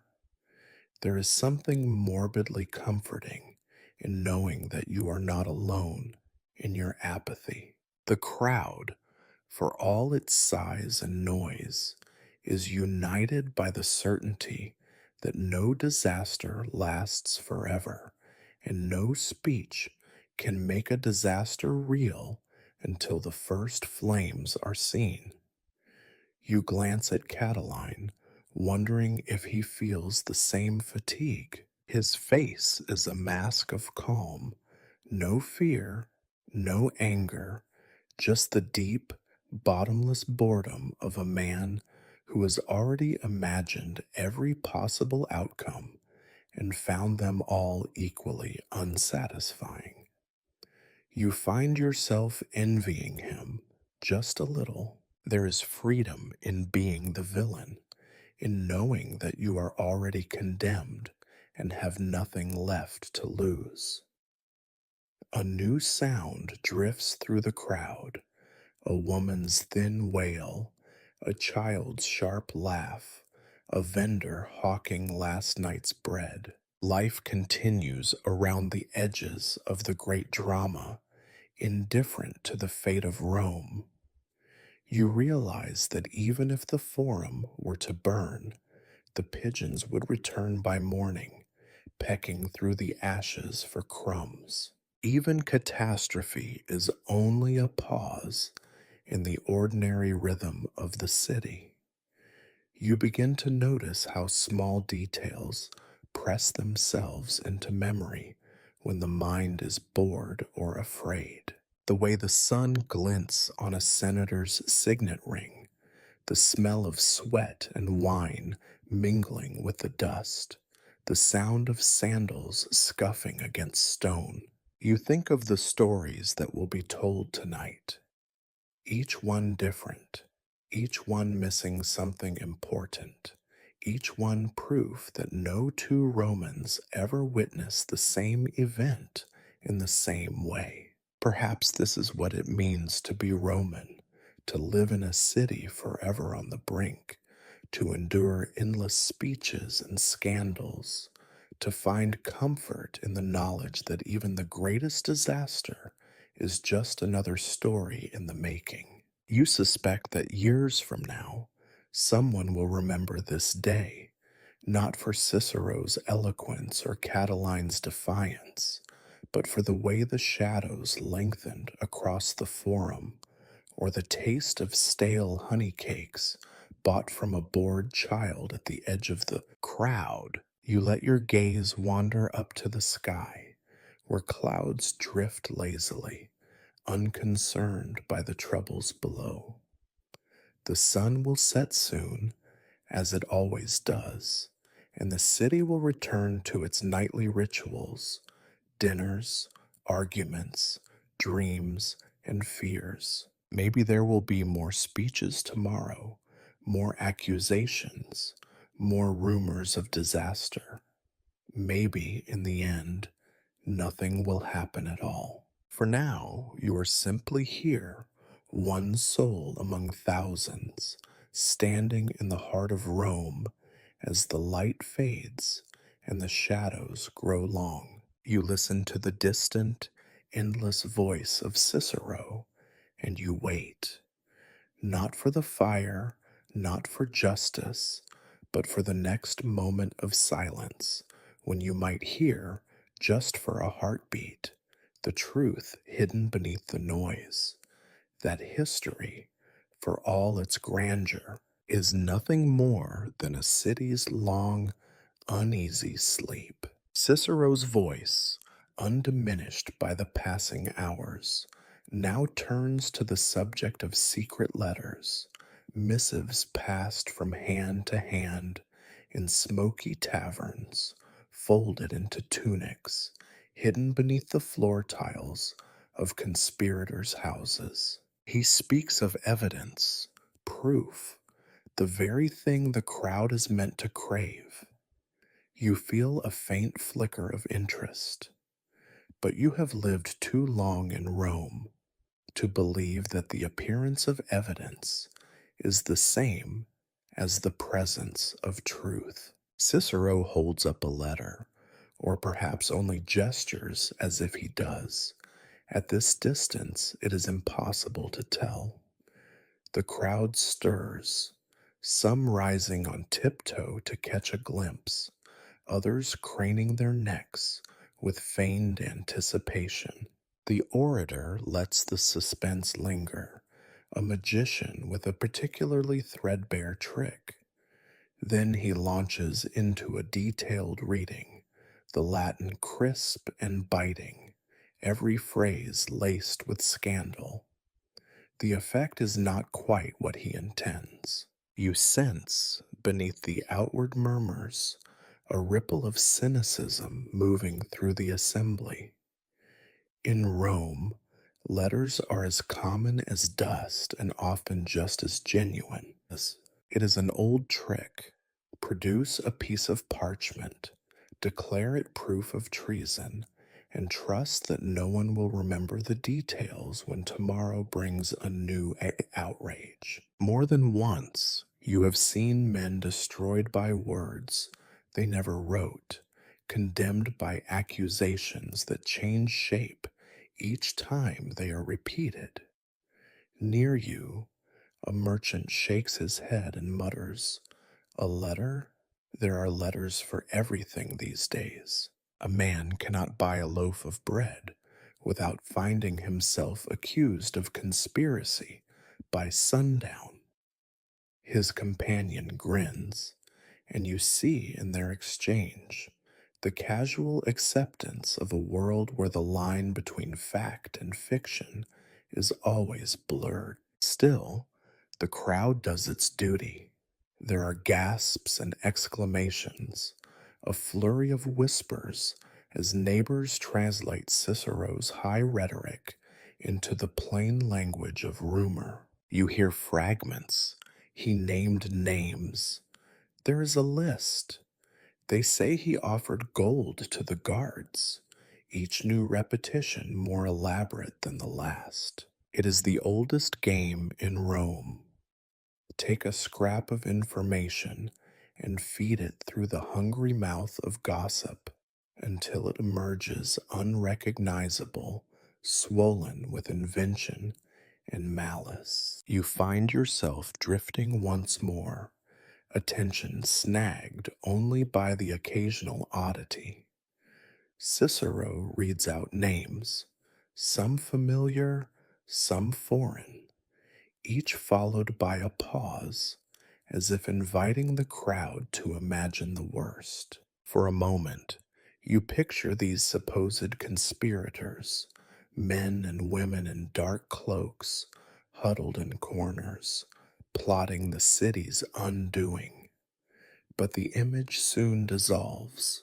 In your experience, conspiracies in Rome are less cloak and dagger and more cloak and dinner invitation, a few ill chosen words over wine, a careless promise, a debt repaid in favors rather than coin.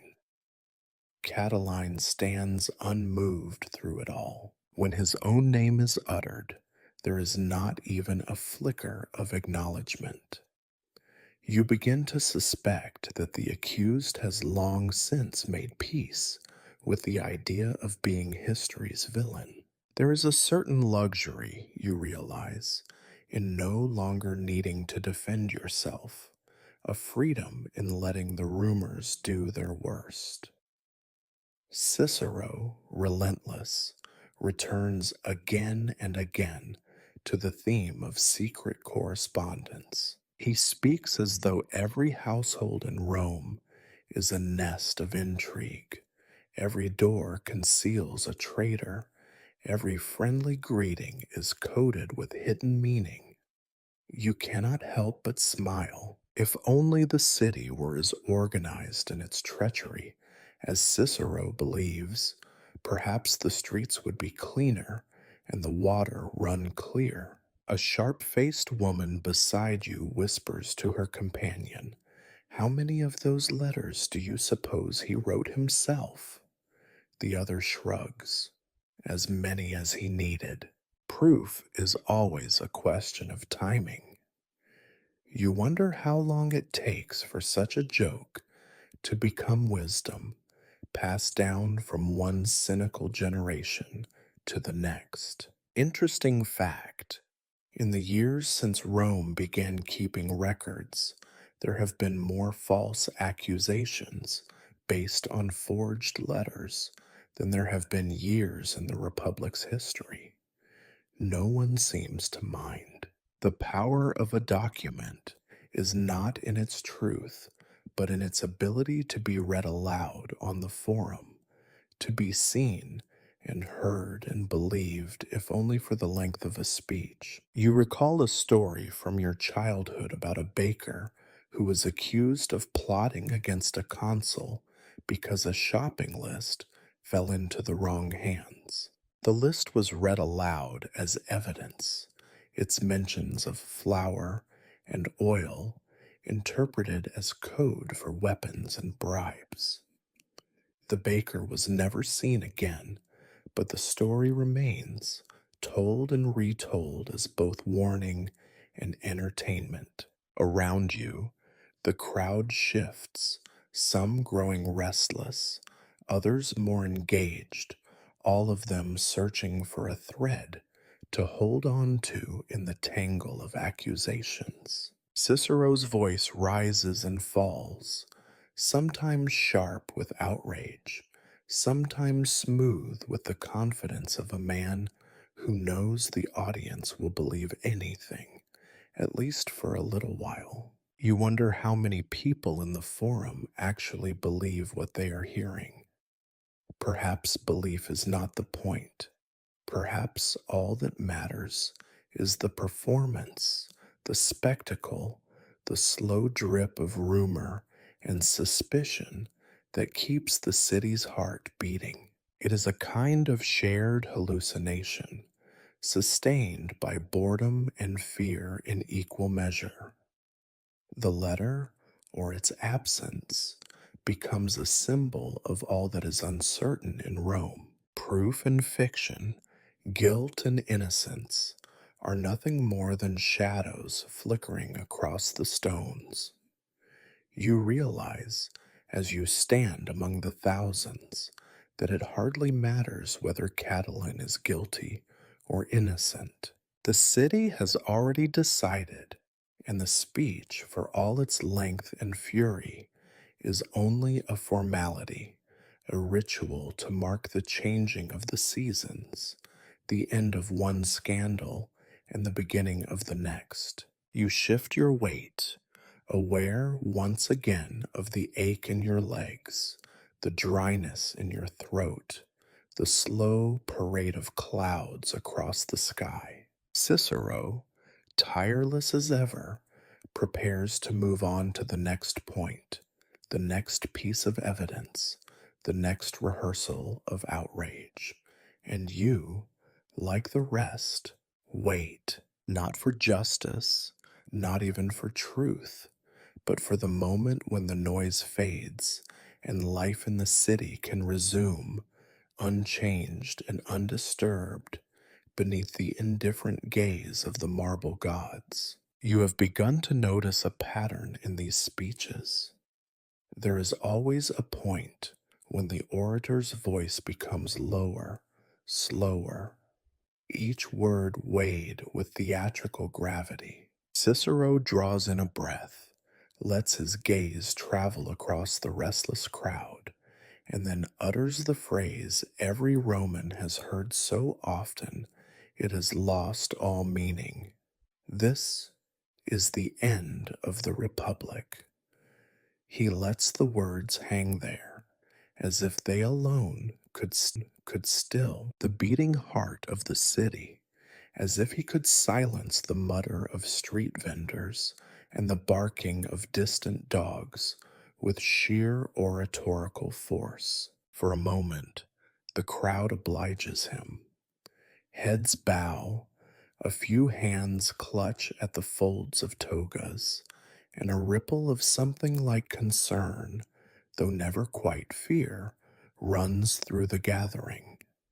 It is a practiced ritual as old as the Republic itself. The end has been announced so many times that it has become almost a comfort, a sign that life continues much as it always has, teetering on the brink and never quite toppling over. Cicero's voice tightens as he describes how the conspirators, with Catiline at their head, threaten to destroy everything Rome has built: laws, traditions, the very memory of ancestors. He summons images of torchlit processions, sacred groves violated, altars overturned. The Republic, in his telling, is as fragile as an old vase, beautiful, irreplaceable, and already cracked. Every new scandal, every rumor of sedition is another blow from which the city may not recover. You catch yourself sighing, not for the Republic, but for the predictability of it all. The Republic has been declared dead more times than you can count. There was the time when Sulla marched on Rome, the time when Marius took the city by force, the year when the Gracchi fell, and again when every election seemed poised to turn violent. Each time, the orators spoke of the end, and each time, the Republic somehow staggered on, battered but stubborn. Interesting fact: by your reckoning, the phrase "the end of the Republic" has been uttered at least as many times as there are letters in the Latin alphabet. Some say the first time it was used was during a dispute about grain prices, hardly a matter of world-shaking consequence, but that is Rome. In this city, every crisis is the worst one yet, every setback a sign of imminent collapse. You find yourself wondering if the city could survive without the constant reassurance that disaster is always one step away. You glance at your neighbors and see that you are not alone in your skepticism.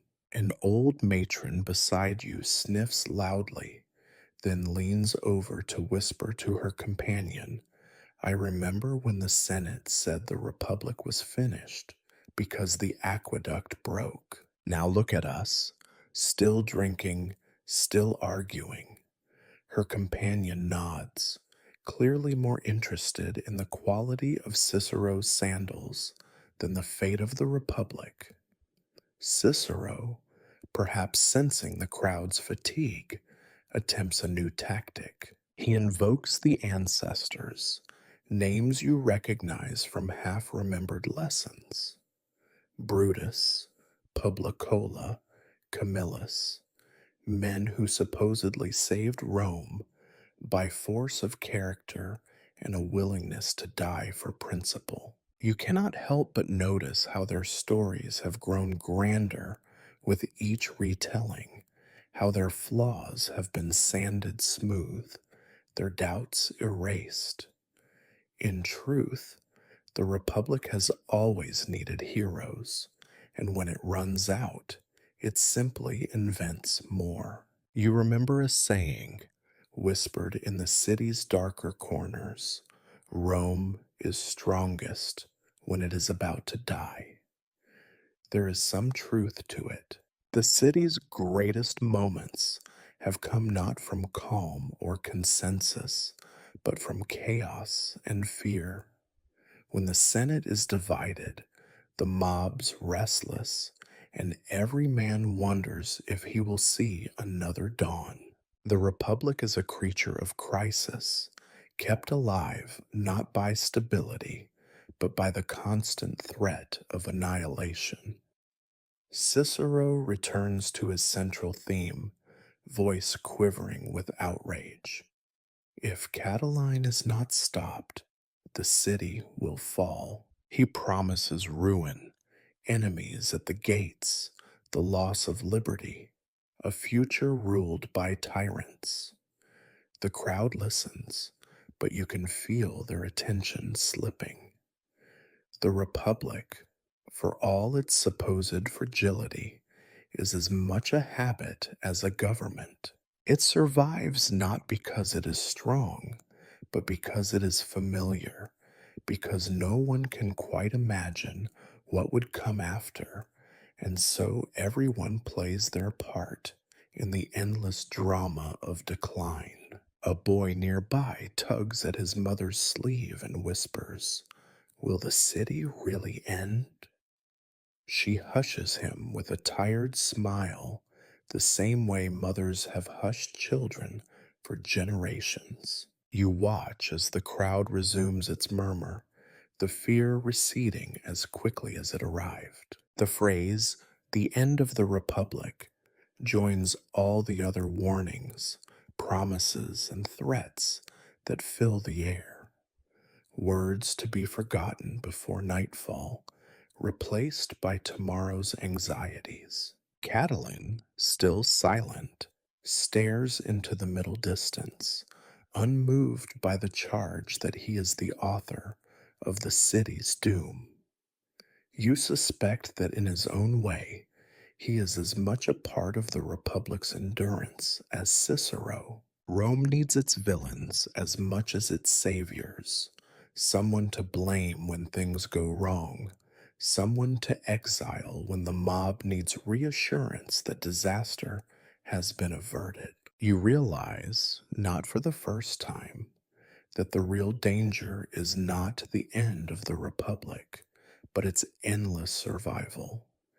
Each new crisis dulls the senses, makes outrage routine, teaches everyone to endure the worst by pretending it is only temporary. You feel the weight of this knowledge settling on your shoulders, a heaviness that is both comfort and curse.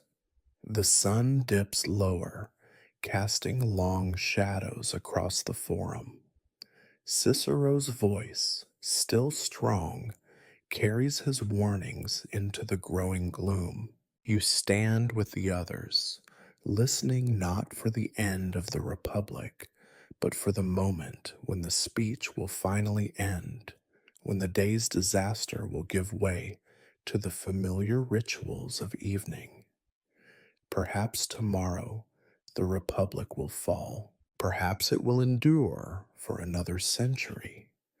For now, you are simply here, one witness among thousands, watching as the city's greatest fears are spoken aloud, then quietly folded away, stored for another day. A strange kind of electricity settles over the crowd as Cicero's voice climbs to another rhetorical summit. You recognize the feeling, half excitement, half fatigue, as if everyone is participating in some great collective ritual without really knowing why. There is a shuffling of sandals, a repositioning of bodies, a low tide of sighs. The speech, for all its dire warnings and fevered accusations, has begun to take on the aspect of a festival, a public holiday dedicated to the contemplation of disaster.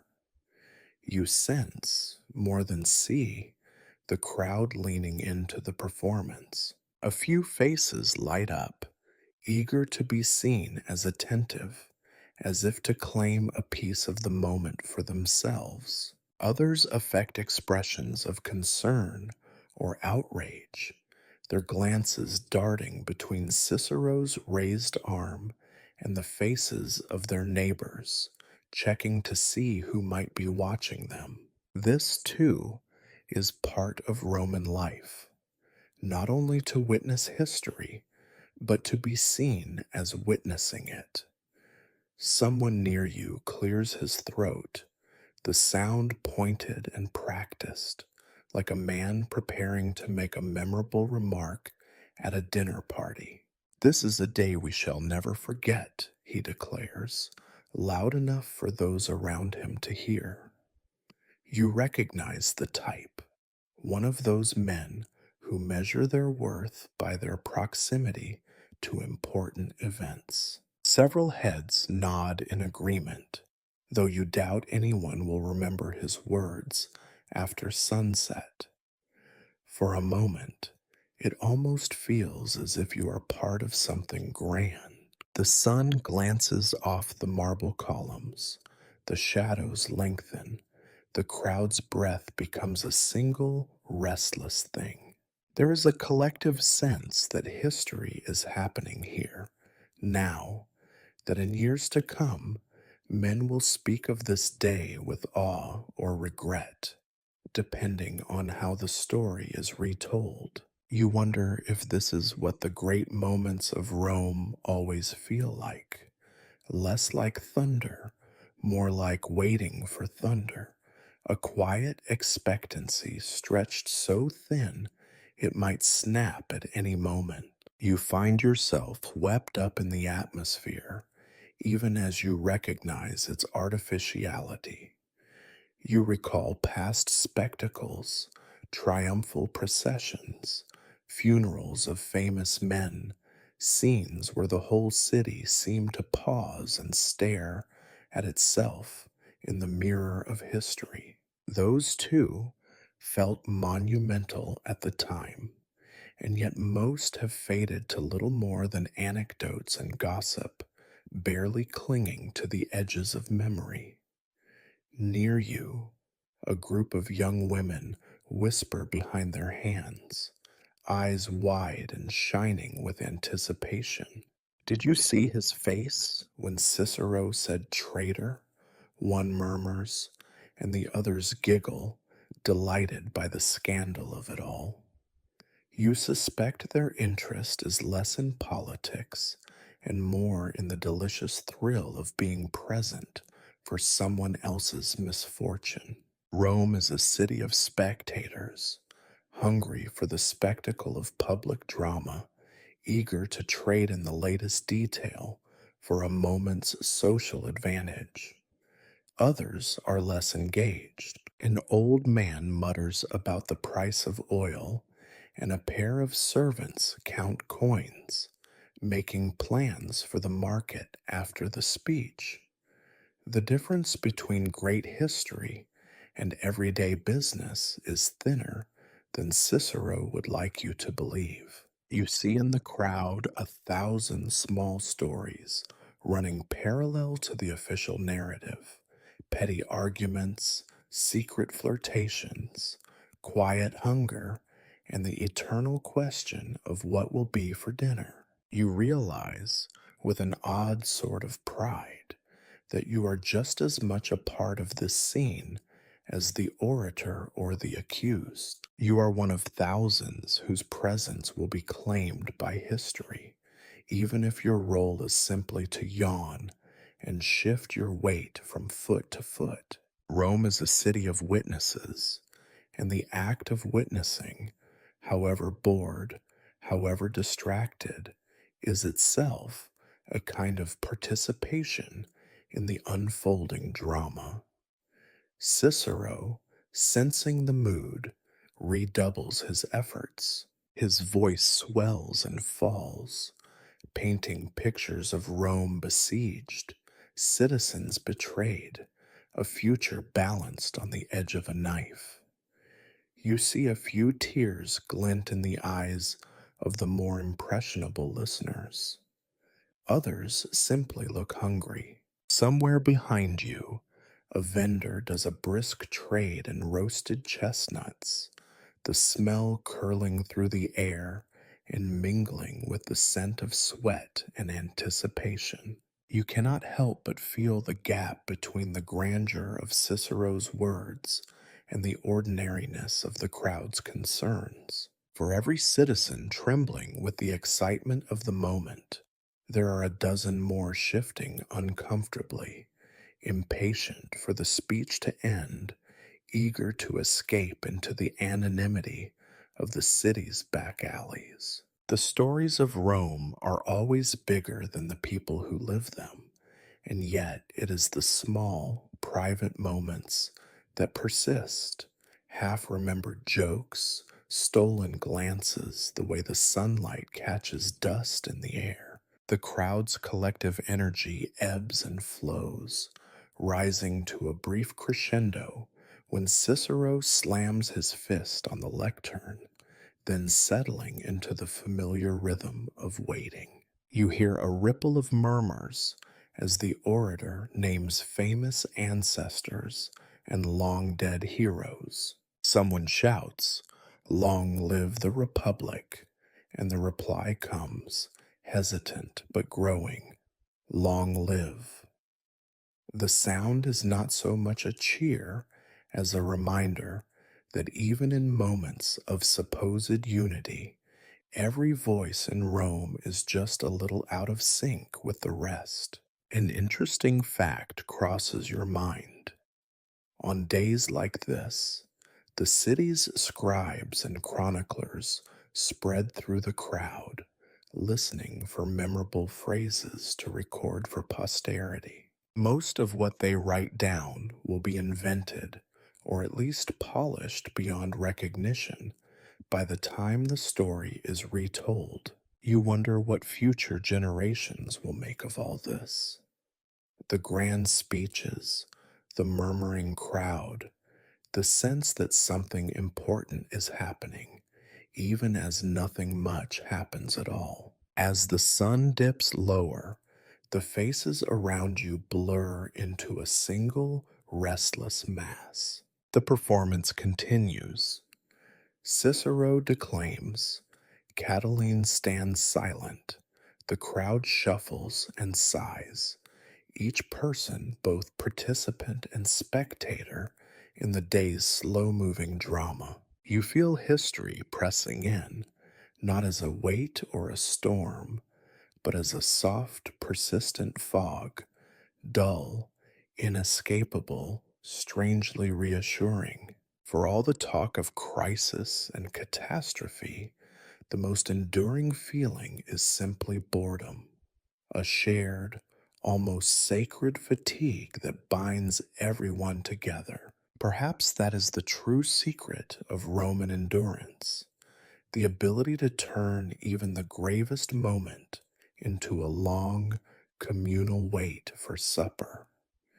You stand a little straighter, breathing in the thick air, listening as the speech draws toward yet another climax. You know, as everyone does, that the story will be told and retold, each time with more drama, more color, more certainty. But for now, you are simply here, one face among thousands, bearing witness, doing your part in the ancient, unending theater that is Rome. As Cicero's voice grinds forward, you become aware of a shifting energy at the fringes of the crowd.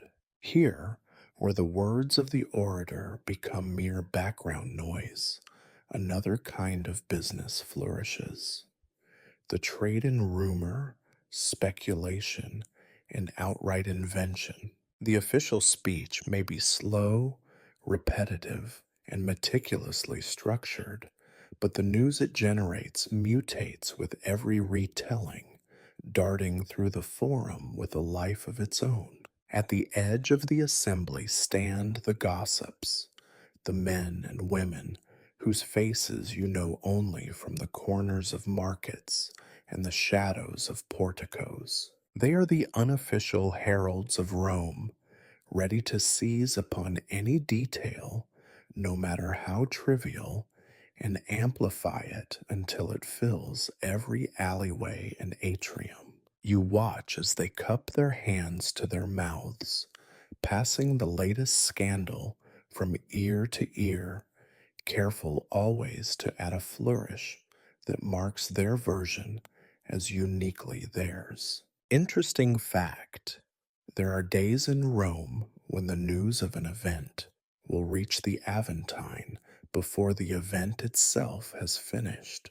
Today is one of those days.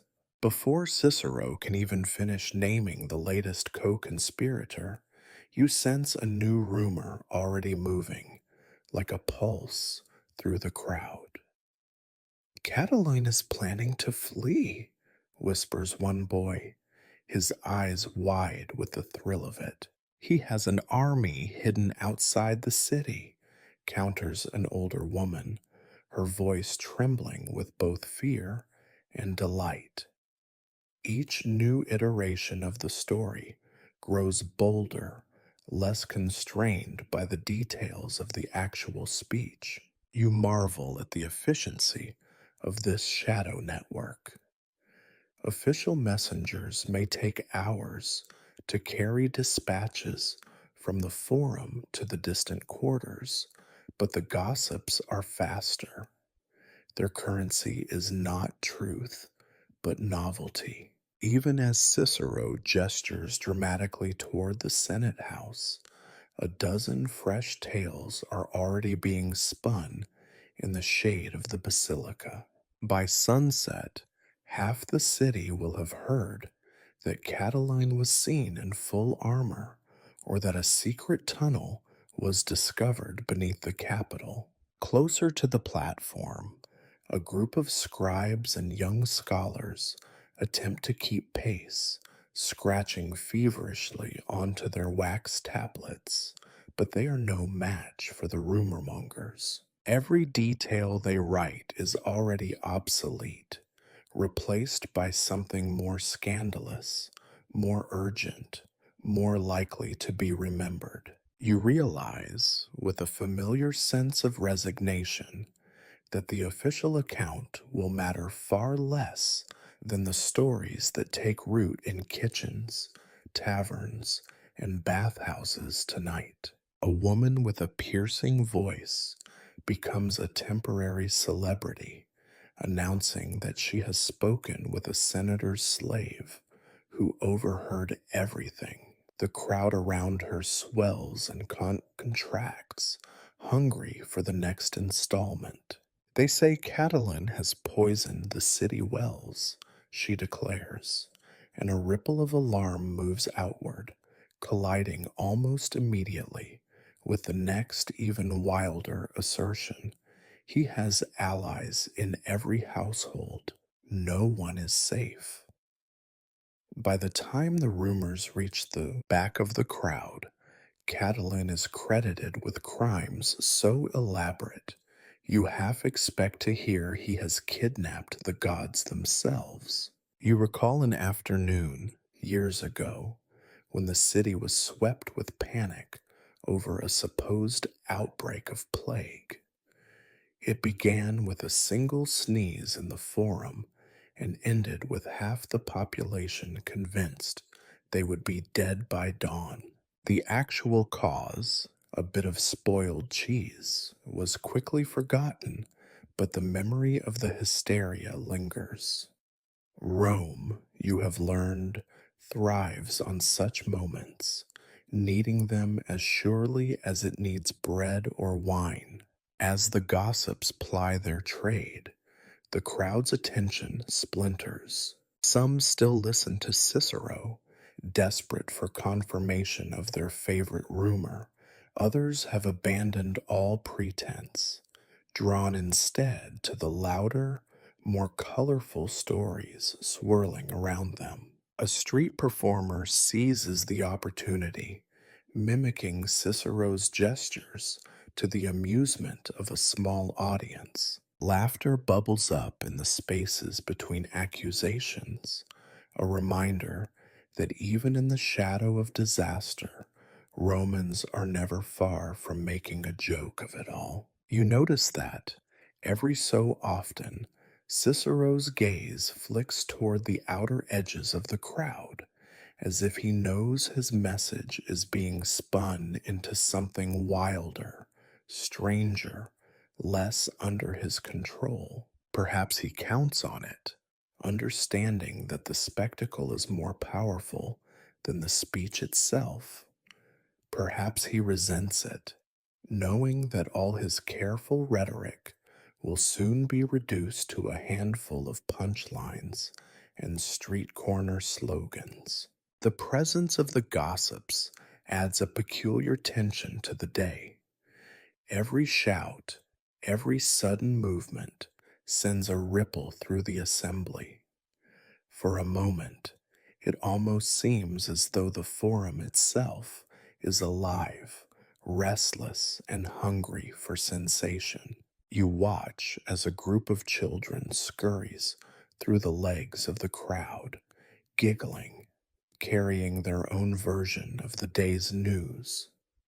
Catiline is a wizard. Cicero has the voice of a lion. The city will sink into the Tiber if the Senate does not act. You marvel, too, at how quickly the line between fact and fiction dissolves. A man swears he saw Catiline slip a note to a senator. A woman claims she heard a prophecy of doom whispered at dawn. Each new story, no matter how implausible, finds someone eager to believe it, or at least to repeat it. The need for novelty outweighs the need for accuracy. In Rome, the truth is what is most widely repeated by nightfall. Every so often, someone tries to protest, to insist on a more measured account. Let us wait for the end of the speech, pleads a weary official, but his words are swept away by the tide. By now, the forum is less an audience and more a series of overlapping performances. Cicero on his platform, the rumor mongers at the edge, the crowd caught in between, choosing which story best fits their appetite for drama. You realize, with a wry smile, that this is Rome at its most authentic, not in the marble proclamations of the Senate, but in the swirl of voices, the constant reinvention of meaning, the delight in the new and the unverified. If you want to know what happened today, you will not find it in the records of the magistrates. You will hear it in the laughter of children, the shouts of vendors, the hurried, breathless retellings in 1,000 different homes. And when the speech is finally over, when Catiline has left the forum and the last accusation echoes into silence, it is these stories that will remain, the shifting, uncertain, endlessly creative rumors of a city that has always preferred legend to fact. You settle into the rhythm of the crowd, half listening to Cicero, half following the latest tale, content to play your part in the endlessly complicated game of Roman truth. Cicero's voice, hoarse now from exertion, climbs toward its final peak. For a moment, the noise of the crowd recedes, the rumor mongers fall silent, the market vendors pause in their quiet trades, even the children hush their games. The forum feels suspended between breaths. This is the pause before the verdict, the moment when words turn heavy and the ordinary business of the city slows to make space for something like fate. You feel it, a hush that is almost physical, a presence pressing in from all sides. The air is thick, and the sunlight, once brash and unrelenting, now seems filtered, as if the city itself is dimming the lights for the last act of the play. You have witnessed such moments before, at funerals of great men, at the unveiling of new laws, at the rare times when Rome remembers that she is a city of stories and that all stories end eventually. Cicero stands, shoulders drawn back, face shining with sweat. His toga, so precisely arranged this morning, has loosened in the struggle, the folds no longer perfect, but now resembling the battered state of the speaker himself. His eyes are hard, searching the faces in the crowd, seeking not merely approval, but submission, the silent, irresistible assent that follows a well played drama. You know he has rehearsed this, practiced it in darkened rooms and sleepless hours, but now it feels both inevitable and fragile. One misstep, and the moment will be lost. Catiline stands, as always, motionless but unyielding. He has weathered every accusation, every insult, every insinuation. The mask of boredom has become a mask of stone. You wonder what he is thinking, if anything at all. Perhaps he is calculating his next move. Perhaps he is simply counting down the minutes until he can leave and become a shadow in someone else's story. The crowd waits, every face tilted toward the platform, every ear straining to catch the words that will decide the day. Even the senators, masters of sleep and indifference, are alert now, their eyes reflecting the hard, expectant glare of men who know that whatever is said next will determine the tone of every conversation in Rome for weeks to come. For all their practiced cynicism, even they cannot help but be caught by the gravity of this silence. A single cry rings out, a baby, hungry or frightened, or merely aware that history is a poor excuse for skipping a meal. The sound ripples through the assembly, breaking the spell just enough for a few nervous laughs, a cough, a stifled yawn. The world, you are reminded, does not truly stop for speeches, no matter how grand the moment may feel. Still, Cicero commands the silence once more. He pauses, lets the tension build, then begins the final stretch of his address. His voice is softer now, the rage replaced by something colder and more precise. He does not shout. He speaks as if from a great distance, the words falling like stones into deep water. Each sentence seems to demand its own silence. He calls for action, for the defense of the Republic, for the preservation of ancient ways. He does not tell the crowd what must be done, but rather leaves the question hanging, unfinished, a threat and an invitation at once. The effect is chilling. The crowd shifts uneasily, as if recognizing at last that the drama has moved from accusation to decision, from words to consequences. You are struck by the realization that history, for all its noise and spectacle, always arrives in silence.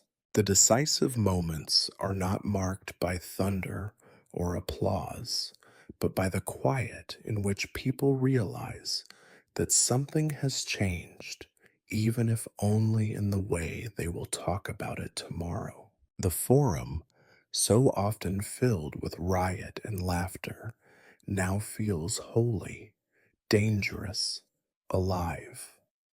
You glance around and see faces transformed, some pale, some flushed, all caught in the strange half light of expectation. For a moment, you believe that anything is possible.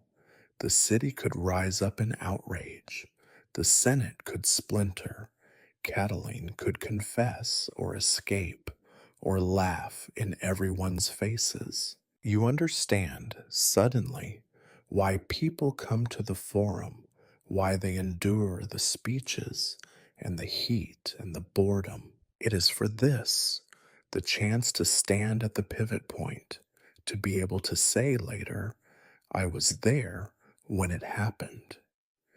The silence lingers, heavy and uncertain. Cicero lets his words settle, watching as the crowd absorbs the weight of what he has said.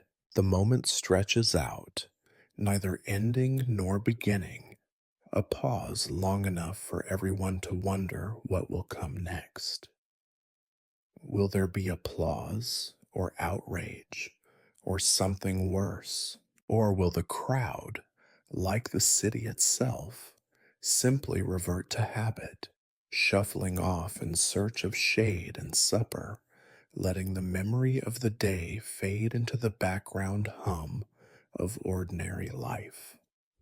For now, you remain where you are, part of the frozen tableau. You are not sure if you are waiting for a signal or merely reluctant to break the spell. You feel the weight of history, not as a burden, but as a kind of fatigue, a bone deep tiredness that comes from having seen too many endings that turned out, in the end, to be nothing more than pauses between acts. And then, very softly, someone claps. The sound is tentative, almost embarrassed, but it is enough to break the silence. Others join in, scattered at first, then swelling into a low, rolling applause. It is not quite approval, not quite relief, but simply the only thing left to do. The spell is broken. The world begins to move again. Cicero bows his head, exhausted. Catiline does not move. The crowd, at last, exhales. The speech is over. The day, which threatened for a while to become something more than itself, returns to its usual shape, a city of restless souls, haunted by the possibility of change, but comforted, always, by the certainty that tomorrow will bring another story, another crisis, Another long, uncertain pause before the end. You stand a moment longer, listening to the echoes of applause fading among the stones, then prepare to leave the forum, carrying with you the memory of silence, heavier than any words spoken that day. The hush that followed Cicero's closing words hangs for a moment, then begins to dissolve, like mist retreating before the morning sun. The spell is broken, and with it, the illusion that something utterly new has transpired. Around you, voices return, not as a sudden roar, but as a tentative, searching murmur. The city, you realize, is stretching, rubbing its eyes, preparing to resume the slow, grinding machinery of ordinary life. You hear a voice nearby, older and weary, muttering to no one in particular, "All this has happened before." The words are not dramatic, nor are they meant to be. They are as much a part of the city as the marble beneath your feet, a quiet, sardonic refrain that rises with every new scandal, every fresh crisis, every moment when history seems about to tip into something unprecedented. The faces around you show no surprise. This observation is not a challenge, but a comfort. Rome survives by repeating itself. You glance at the speaker, a man whose back is bent by decades of public listening. His eyes are clouded, his hands rest on a staff polished smooth by years of use. You sense that he has heard it all, the promises of reform, the denunciations of traitors, the vows to save the republic. He has seen crowds assemble and disperse, speakers rise and fall, the same accusations launched by different mouths at different enemies. In his silence is the wisdom of resignation. Other voices echo the same sentiment in different ways. Remember when Saturninus stood trial here? A woman asks, her tone half curious, half nostalgic. There were more soldiers then, and less shouting. Her companion nods, launching into a story about the day the crowd rioted because the price of bread had doubled overnight, and how the Senate responded with another speech and another promise of reform that in the end changed nothing. An interesting fact surfaces in your mind. In the last century, the Forum has seen at least a dozen major conspiracies, 2 dozen attempted coups, and more trials for treason than can be comfortably counted on one's fingers and toes. Each one was unprecedented, each one the final threat. And yet here you all are, standing, listening, waiting for the next act. You wonder if, someday, people will gather on these stones and tell stories about today, using it as a way to measure their own disappointments. You let your gaze wander. There is a peculiar energy in the aftermath, an urge to dissect, to analyze, to turn the day's events into dinner conversation. Senators cluster in groups, speaking in hushed voices that bristle with caution and calculation. Merchants seize the opportunity to hawk refreshments, sensing that a crowd, no matter how serious its mood, is always vulnerable to thirst and hunger. A few children, emboldened by the relaxation of order, dart between legs and leap over sandals, mimicking the gestures of Cicero, their voices high and mocking. "How long, O Catiline?" The crowd laughs, and the laughter is not cruel, but weary, affectionate, Rome's way of embracing its own absurdity. You catch snippets of argument as people shuffle toward the exits. Cicero was magnificent. He named every danger. He was tedious. I have heard better speeches from a fishmonger. Catiline looked like he had swallowed a lemon. I wonder if any of it is true. The city's great moments, you see, are digested like meals, picked over, criticized, embellished, then finally forgotten in favor of more immediate concerns. The refrain, all this has happened before, continues to echo, now in the mouths of the younger and more cynical. If I had a coin for every time someone promised to save the Republic, a young man mutters, I could buy my own seat in the Senate. His friend replies, and you would sleep through the speeches too. The two laugh, their cynicism sharp, but harmless, a survival mechanism as old as the city itself. You realize, as you listen, that this is the true genius of Rome, not its laws or its armies, but its ability to endure endless repetition without collapsing under the weight of disappointment. Every crisis is both new and ancient. Every solution has been tried before and will be tried again. You are reminded of the city's streets, winding and doubling back on themselves, leading always to the same destinations, never quite in the same way. Nearby, a priest in tattered robes mutters a prayer to the gods, asking them to protect the city from future Catalines. You suspect that the gods, if they are listening at all, are as bored as everyone else by the familiarity of the request. After all, there is always another Catiline, another Cicero, another crowd eager to bear witness to the end of the world, only to return home in time for supper. You feel a sudden, almost overwhelming tiredness.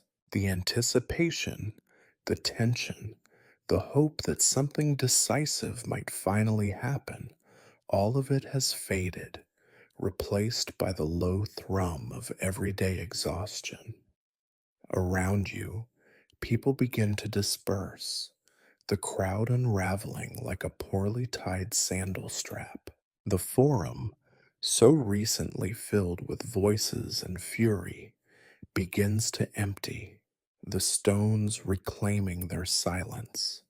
You linger, watching as the last groups drift away. A few linger as you do, reluctant to let go of the moment, perhaps still hoping for a last twist, a dramatic arrest, a speech from Catiline himself. But none comes. The drama is over, for now. Only the memory remains, and even that is already beginning to fade, replaced by the promise of evening and the routines that make life in Rome bearable. As you turn to leave, you hear the refrain one more time, softer now, almost a lullaby. All this has happened before. You smile, not in amusement, but in understanding. You are part of the pattern, a thread woven into the endless tapestry of repetition and survival. The city will sleep tonight, as it has always done, secure in the knowledge that whatever happens, however many speeches, however many scandals, Rome will endure. For in the end, nothing is more Roman than the certainty that tomorrow will bring another crisis, another orator, another crowd waiting to be convinced that this time, at last, it will be different. The magic of the moment is gone. What had, for a few heartbeats, seemed poised on the brink of history dissolves now into the familiar undertow of Roman daily life. The crowd, that great animal with 1,000 eyes and a single appetite, is already pulling itself apart. One by one, people slip away. First, the merchants, eager to return to their stalls before someone else claims the best customers. Then the gossips, already rehearsing their version of events for the next audience. Finally, the servants, scanning the thinning assembly for a glimpse of their masters, whose own departure will signal the true end of the spectacle. You feel it, a collective release, like the long exhale after a held breath. Conversation returns, not in shouts or debates about the fate of the Republic, but in low, practical tones. "Did you see the size of that cheese at the market?" one man asks. "I wonder if the baker will discount yesterday's bread," muses a woman, her mind clearly several streets away. Rome's legendary appetite for drama is matched only by its hunger for lunch.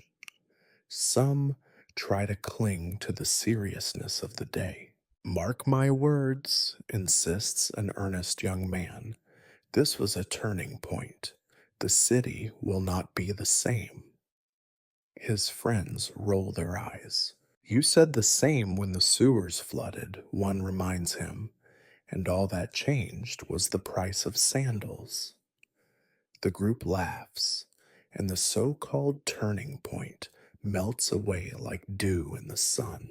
You watch as a few children, emboldened by the dispersing adults, dart onto the now half-empty forum, chasing each other between the shadows of senators and statues. One mimics Cicero, his voice shrill and dramatic. "How long, O Catiline?" The others boo and throw imaginary cabbages. History, you realize, is never more alive than when it is mocked by children. Nearby, two elderly women compare the quality of wool from rival merchants. All this fuss, and not a single thread of decent linen to be found, complains one, adjusting her shawl. Her companion nods, then adds, "Did you hear about Julia's goat? Ran off during the speech, smarter than most men in the forum." Their laughter rings out, untroubled by politics or treason. A soldier, off duty and slouching against a column, shrugs when asked for his opinion. "If there is to be trouble, I will hear about it when I am woken for guard duty. Until then, I plan to sleep." It is a pragmatic philosophy, one that, in your experience, keeps more Romans sane than all the speeches in the world. You listen as the tide of conversation flows further from matters of state. The latest price of olives, the rumor of a new cook at the best tavern in the Subura, who is courting whose daughter, and which neighbor's roof is leaking again. Every topic is more urgent, more real than the fate of the city. You realize, not for the first time, that Rome endures because its people know how to let go of public drama and return, always, to the rhythms of home and hunger. As you move through the dispersing crowd, you notice how quickly alliances fade. Men who only moments before were united in outrage or suspicion now eye each other as competitors for a spot in the breadline. Women who shared whispered fears now bargain over the price of fruit. The intensity of the morning is forgotten, replaced by the small negotiations and silent rivalries that make up most of life. You pass a group of slaves, their faces drawn with fatigue.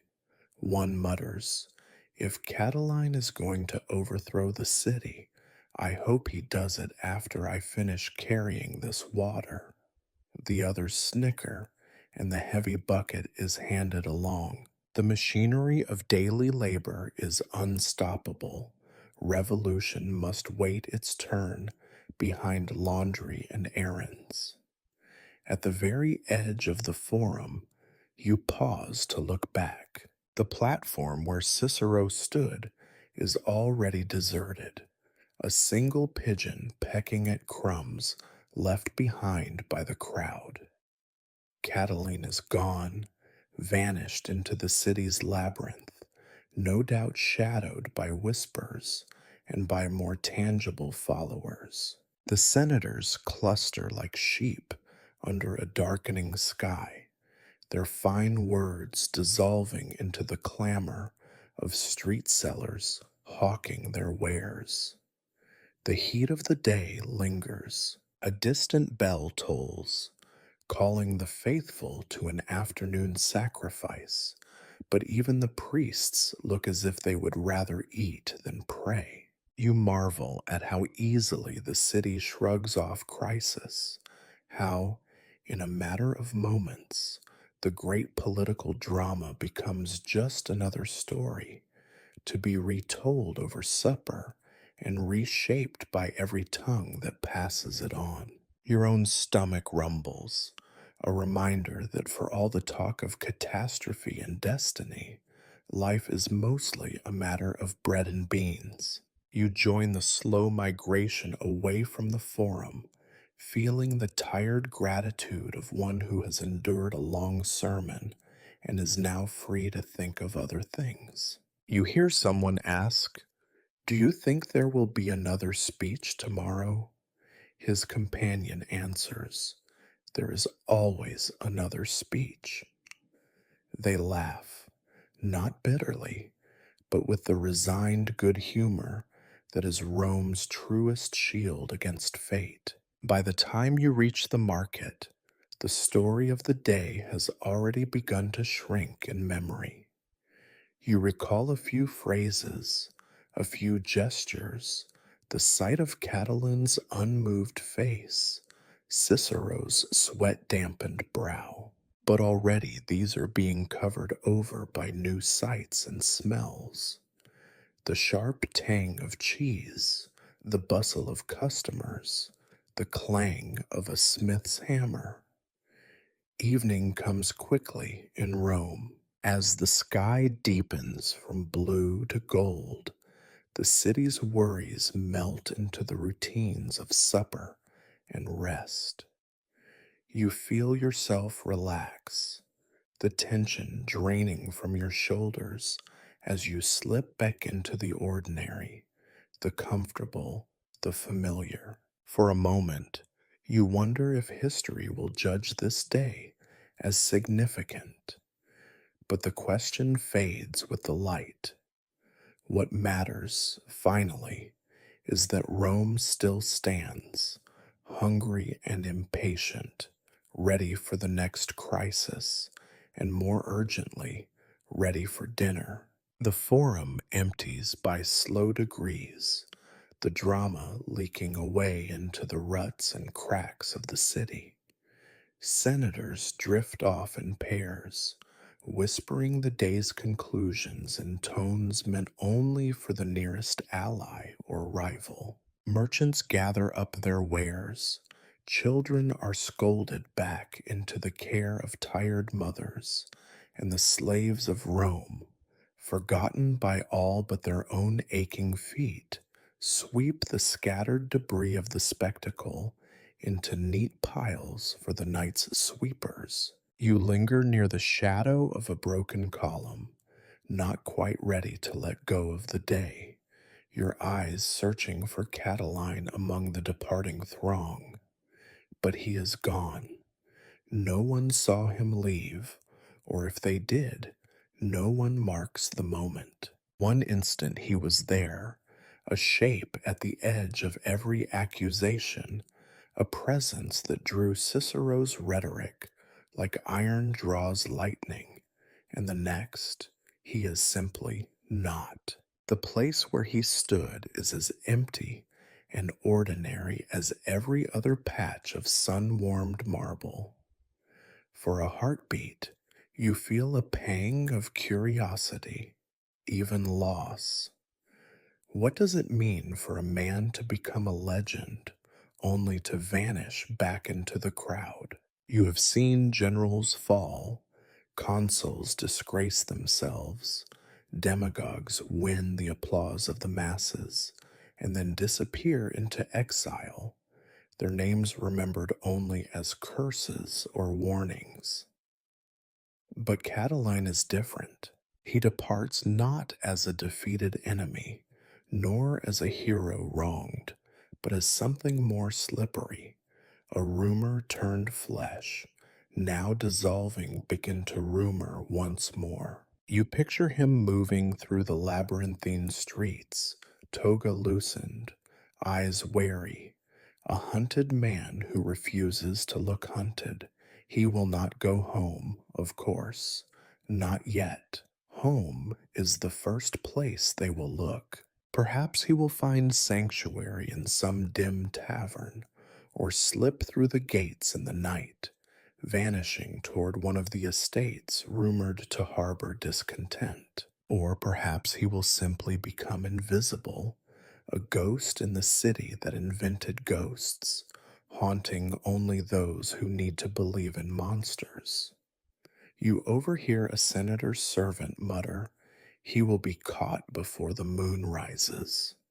His friend shakes his head, or he will gather his men and march on Rome. Either way, he is finished. Their certainty is unconvincing. Rome has seen too many endings to believe that any are final. An interesting fact drifts through your memory. Most of Rome's so called villains die not in grand spectacles, but quietly, far from the forum, poisoned in a rented room, stabbed in a bathhouse, or simply forgotten, their names trailing away into silence. You wonder which fate awaits Catiline. Perhaps he will become a rallying cry for the next rebellion, a story mothers use to frighten their children, or a joke in the Senate's darker corners. In the end, the city will decide what to make of him, as it always does. You turn from the column and begin to walk, the city feeling strangely hollow after the press of the crowd. The echoes of Cicero's speech still buzz in your ears, but already the words are losing their shape, becoming background noise for the rhythm of hoofbeats, shouts, and laughter rising from the side streets. Every step away from the forum is a step closer to the mundane, bread to buy, errands to complete, gossip to repeat in smaller, safer circles. As you pass through a narrow alley, you catch sight of a pair of young men whispering urgently. "He looked at me," says one, voice trembling between fear and pride. "I swear, for a moment I thought he would say something." The other scoffs, but not unkindly. "If he did, you would be hiding behind your mother's tunic."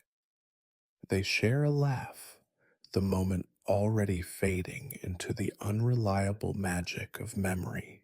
Further along, an old woman spits on the ground and mutters, "They will be blaming him for bad weather next."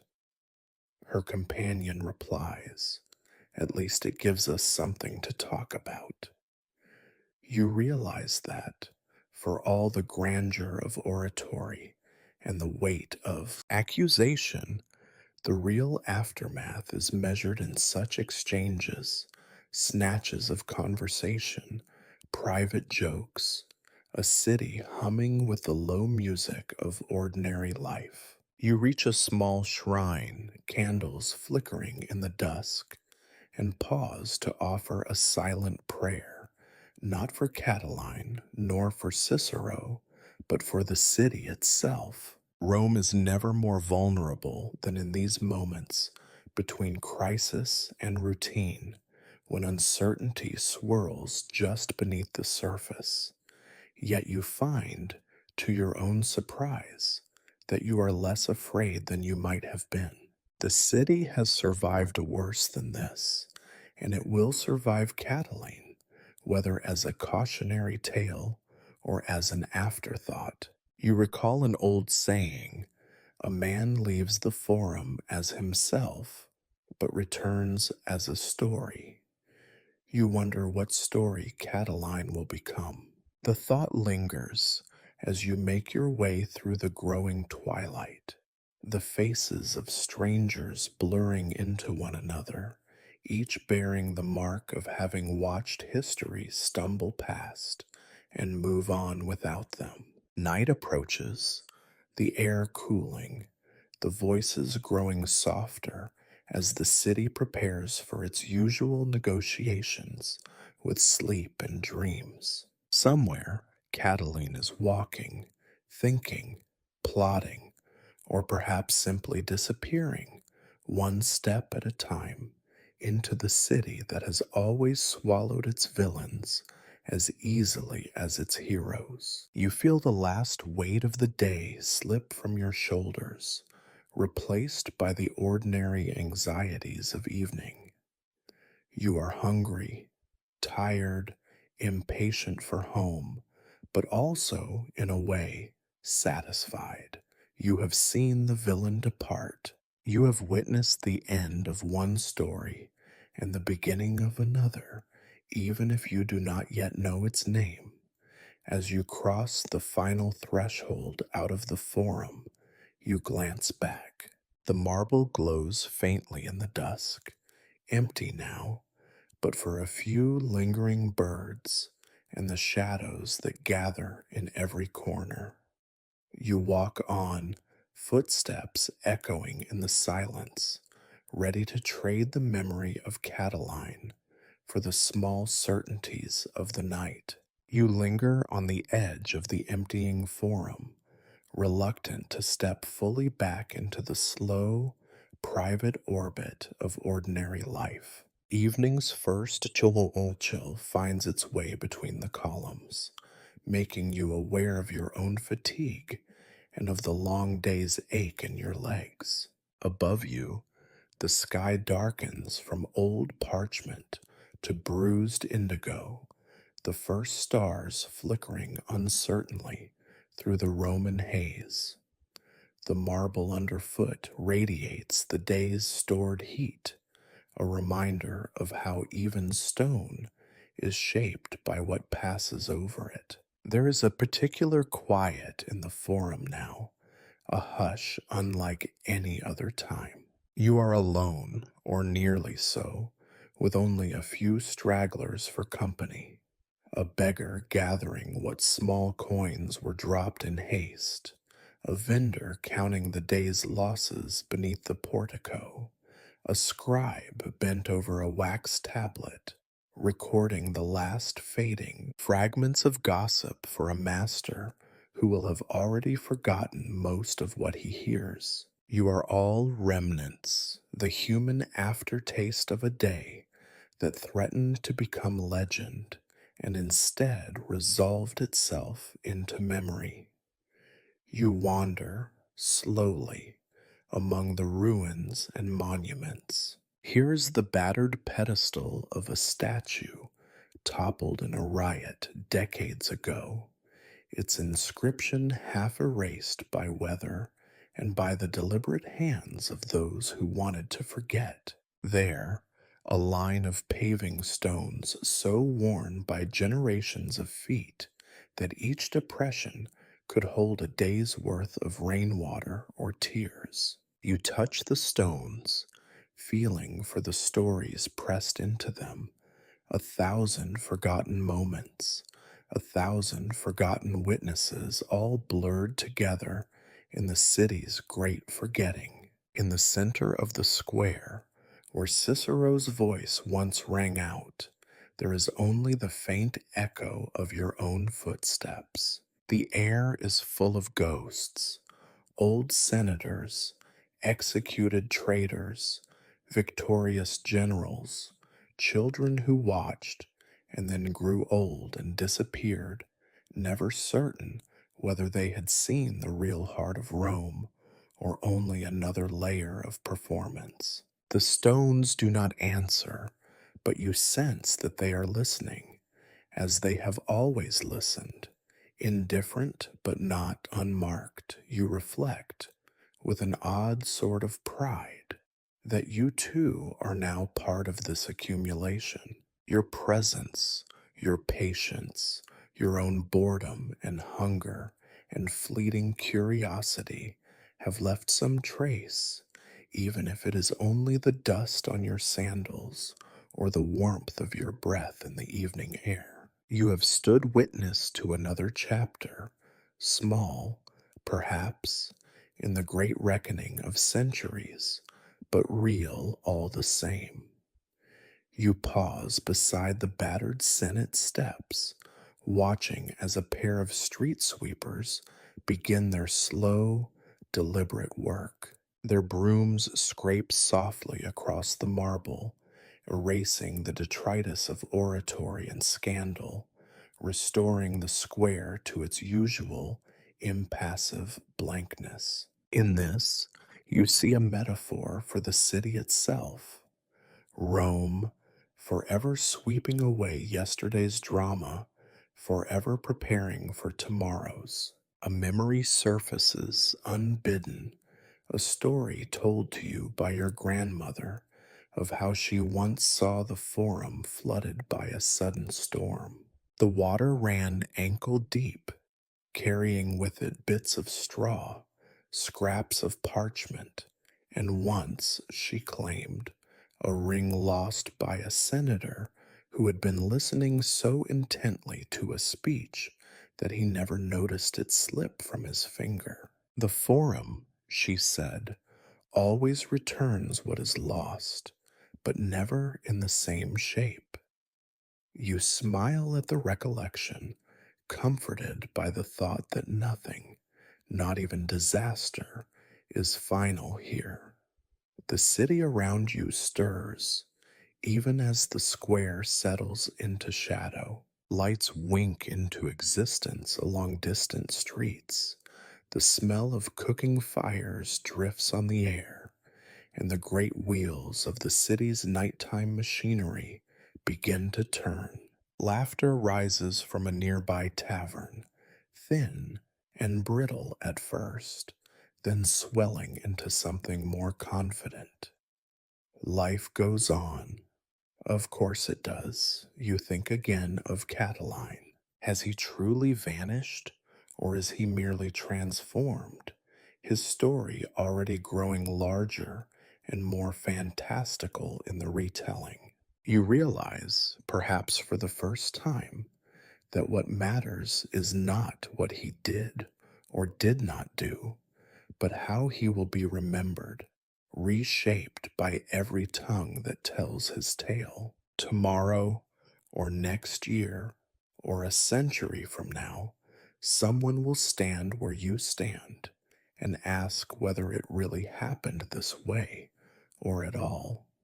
For now, the only certainty is the silence. You breathe it in, grateful for the pause between noise and noise, between one act of the city's drama and the next. You feel, almost superstitiously, that if you listen closely enough, you might hear the stones themselves sigh in relief, glad for a night of peace before the next tumult. At last, the chill becomes too insistent to ignore. You pull your cloak tighter, taking one final look at the empty forum. It is not empty, of course, not really.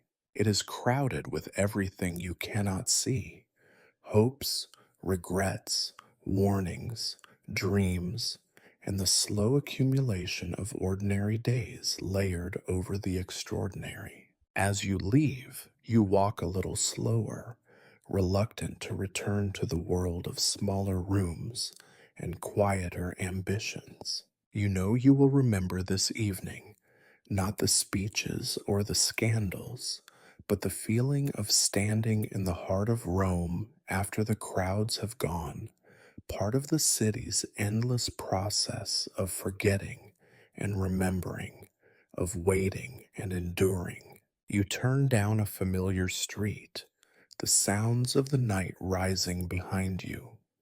The forum fades from sight, but not from mind.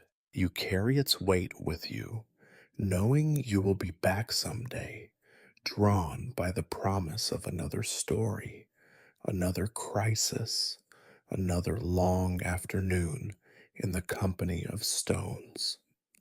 And the city, patient and unhurried, will be waiting. The walk home is a gentle descent from the world of spectacle into the smaller, slower rhythms of ordinary life. Your feet carry you away from the forum, through streets that twist and turn, lit by the last gold glimmers of sunset and the first uncertain flickers of oil lamps in windows. You pass beneath awnings where bakers close up shop and old men pull stools inside. Rome hums, but the tune is softer now, the great chorus of the day reduced to the murmurs of families, the clatter of dishes, the thud of a bucket emptied over a threshold. You feel emptied out as well, like the forum itself. The grandeur of the speeches, the gravity of accusation, the charged silence of thousands hanging on Cicero's words, all of it seems oddly distant, as though you have emerged from a dream. You try to recall the exact phrases, the expressions on the faces of Cicero and Catiline, the details of that long afternoon, but they are already slipping away, replaced by the more pressing details of hunger, fatigue, and the comfort of familiar streets. It occurs to you that the act of returning home after such a day is itself a ritual as old as the city. Romans have always gathered to watch history being made, only to disperse at dusk, each person carrying away their own version of the event, a version shaped less by facts than by hunger, by the temperature of the day, by the small joys or irritations that marked the hours. The city's stories, you realize, are like river water drawn into thousands of clay jars. Each takes a different shape, holds a different memory, and soon enough, most of it evaporates, leaving only a faint residue. An interesting fact: even the grandest speech, even the sharpest accusation, cannot outlast the simple need for supper.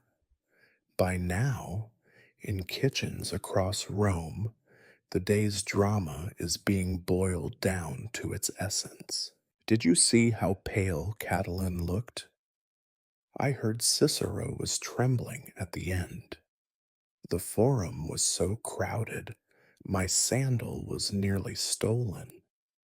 These are the bits and scraps that will make up history, the small, ordinary details, stubbornly resistant to grand narratives. You pass a neighbor at her door, sweeping the last of the dust into the gutter.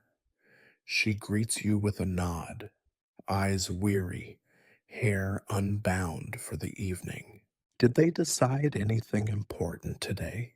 She asks, with the resigned hopefulness of one who has learned not to expect much from politics. You shrug and smile.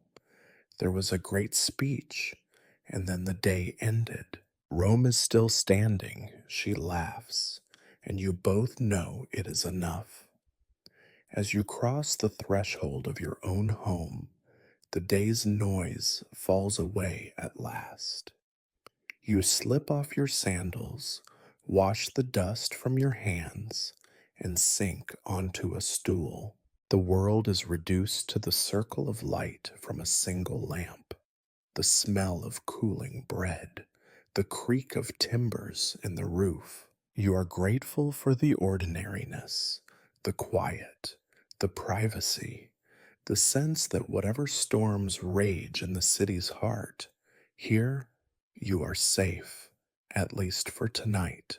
You wonder if, centuries from now, someone will remember this day, whether the speeches and the scandals will be read in classrooms or recited by scholars eager to find meaning in the chaos. You suspect that if they do, the stories will be as much about the listeners as the speakers, about the ordinary citizens who gathered, who waited, who endured the heat and the boredom and the anxiety, then went home, hungry for bread and for reassurance that the world will not end tonight. Another interesting fact: the longest speech ever recorded in Rome was said to have lasted the better part of a day, and yet not a single law was changed as a result.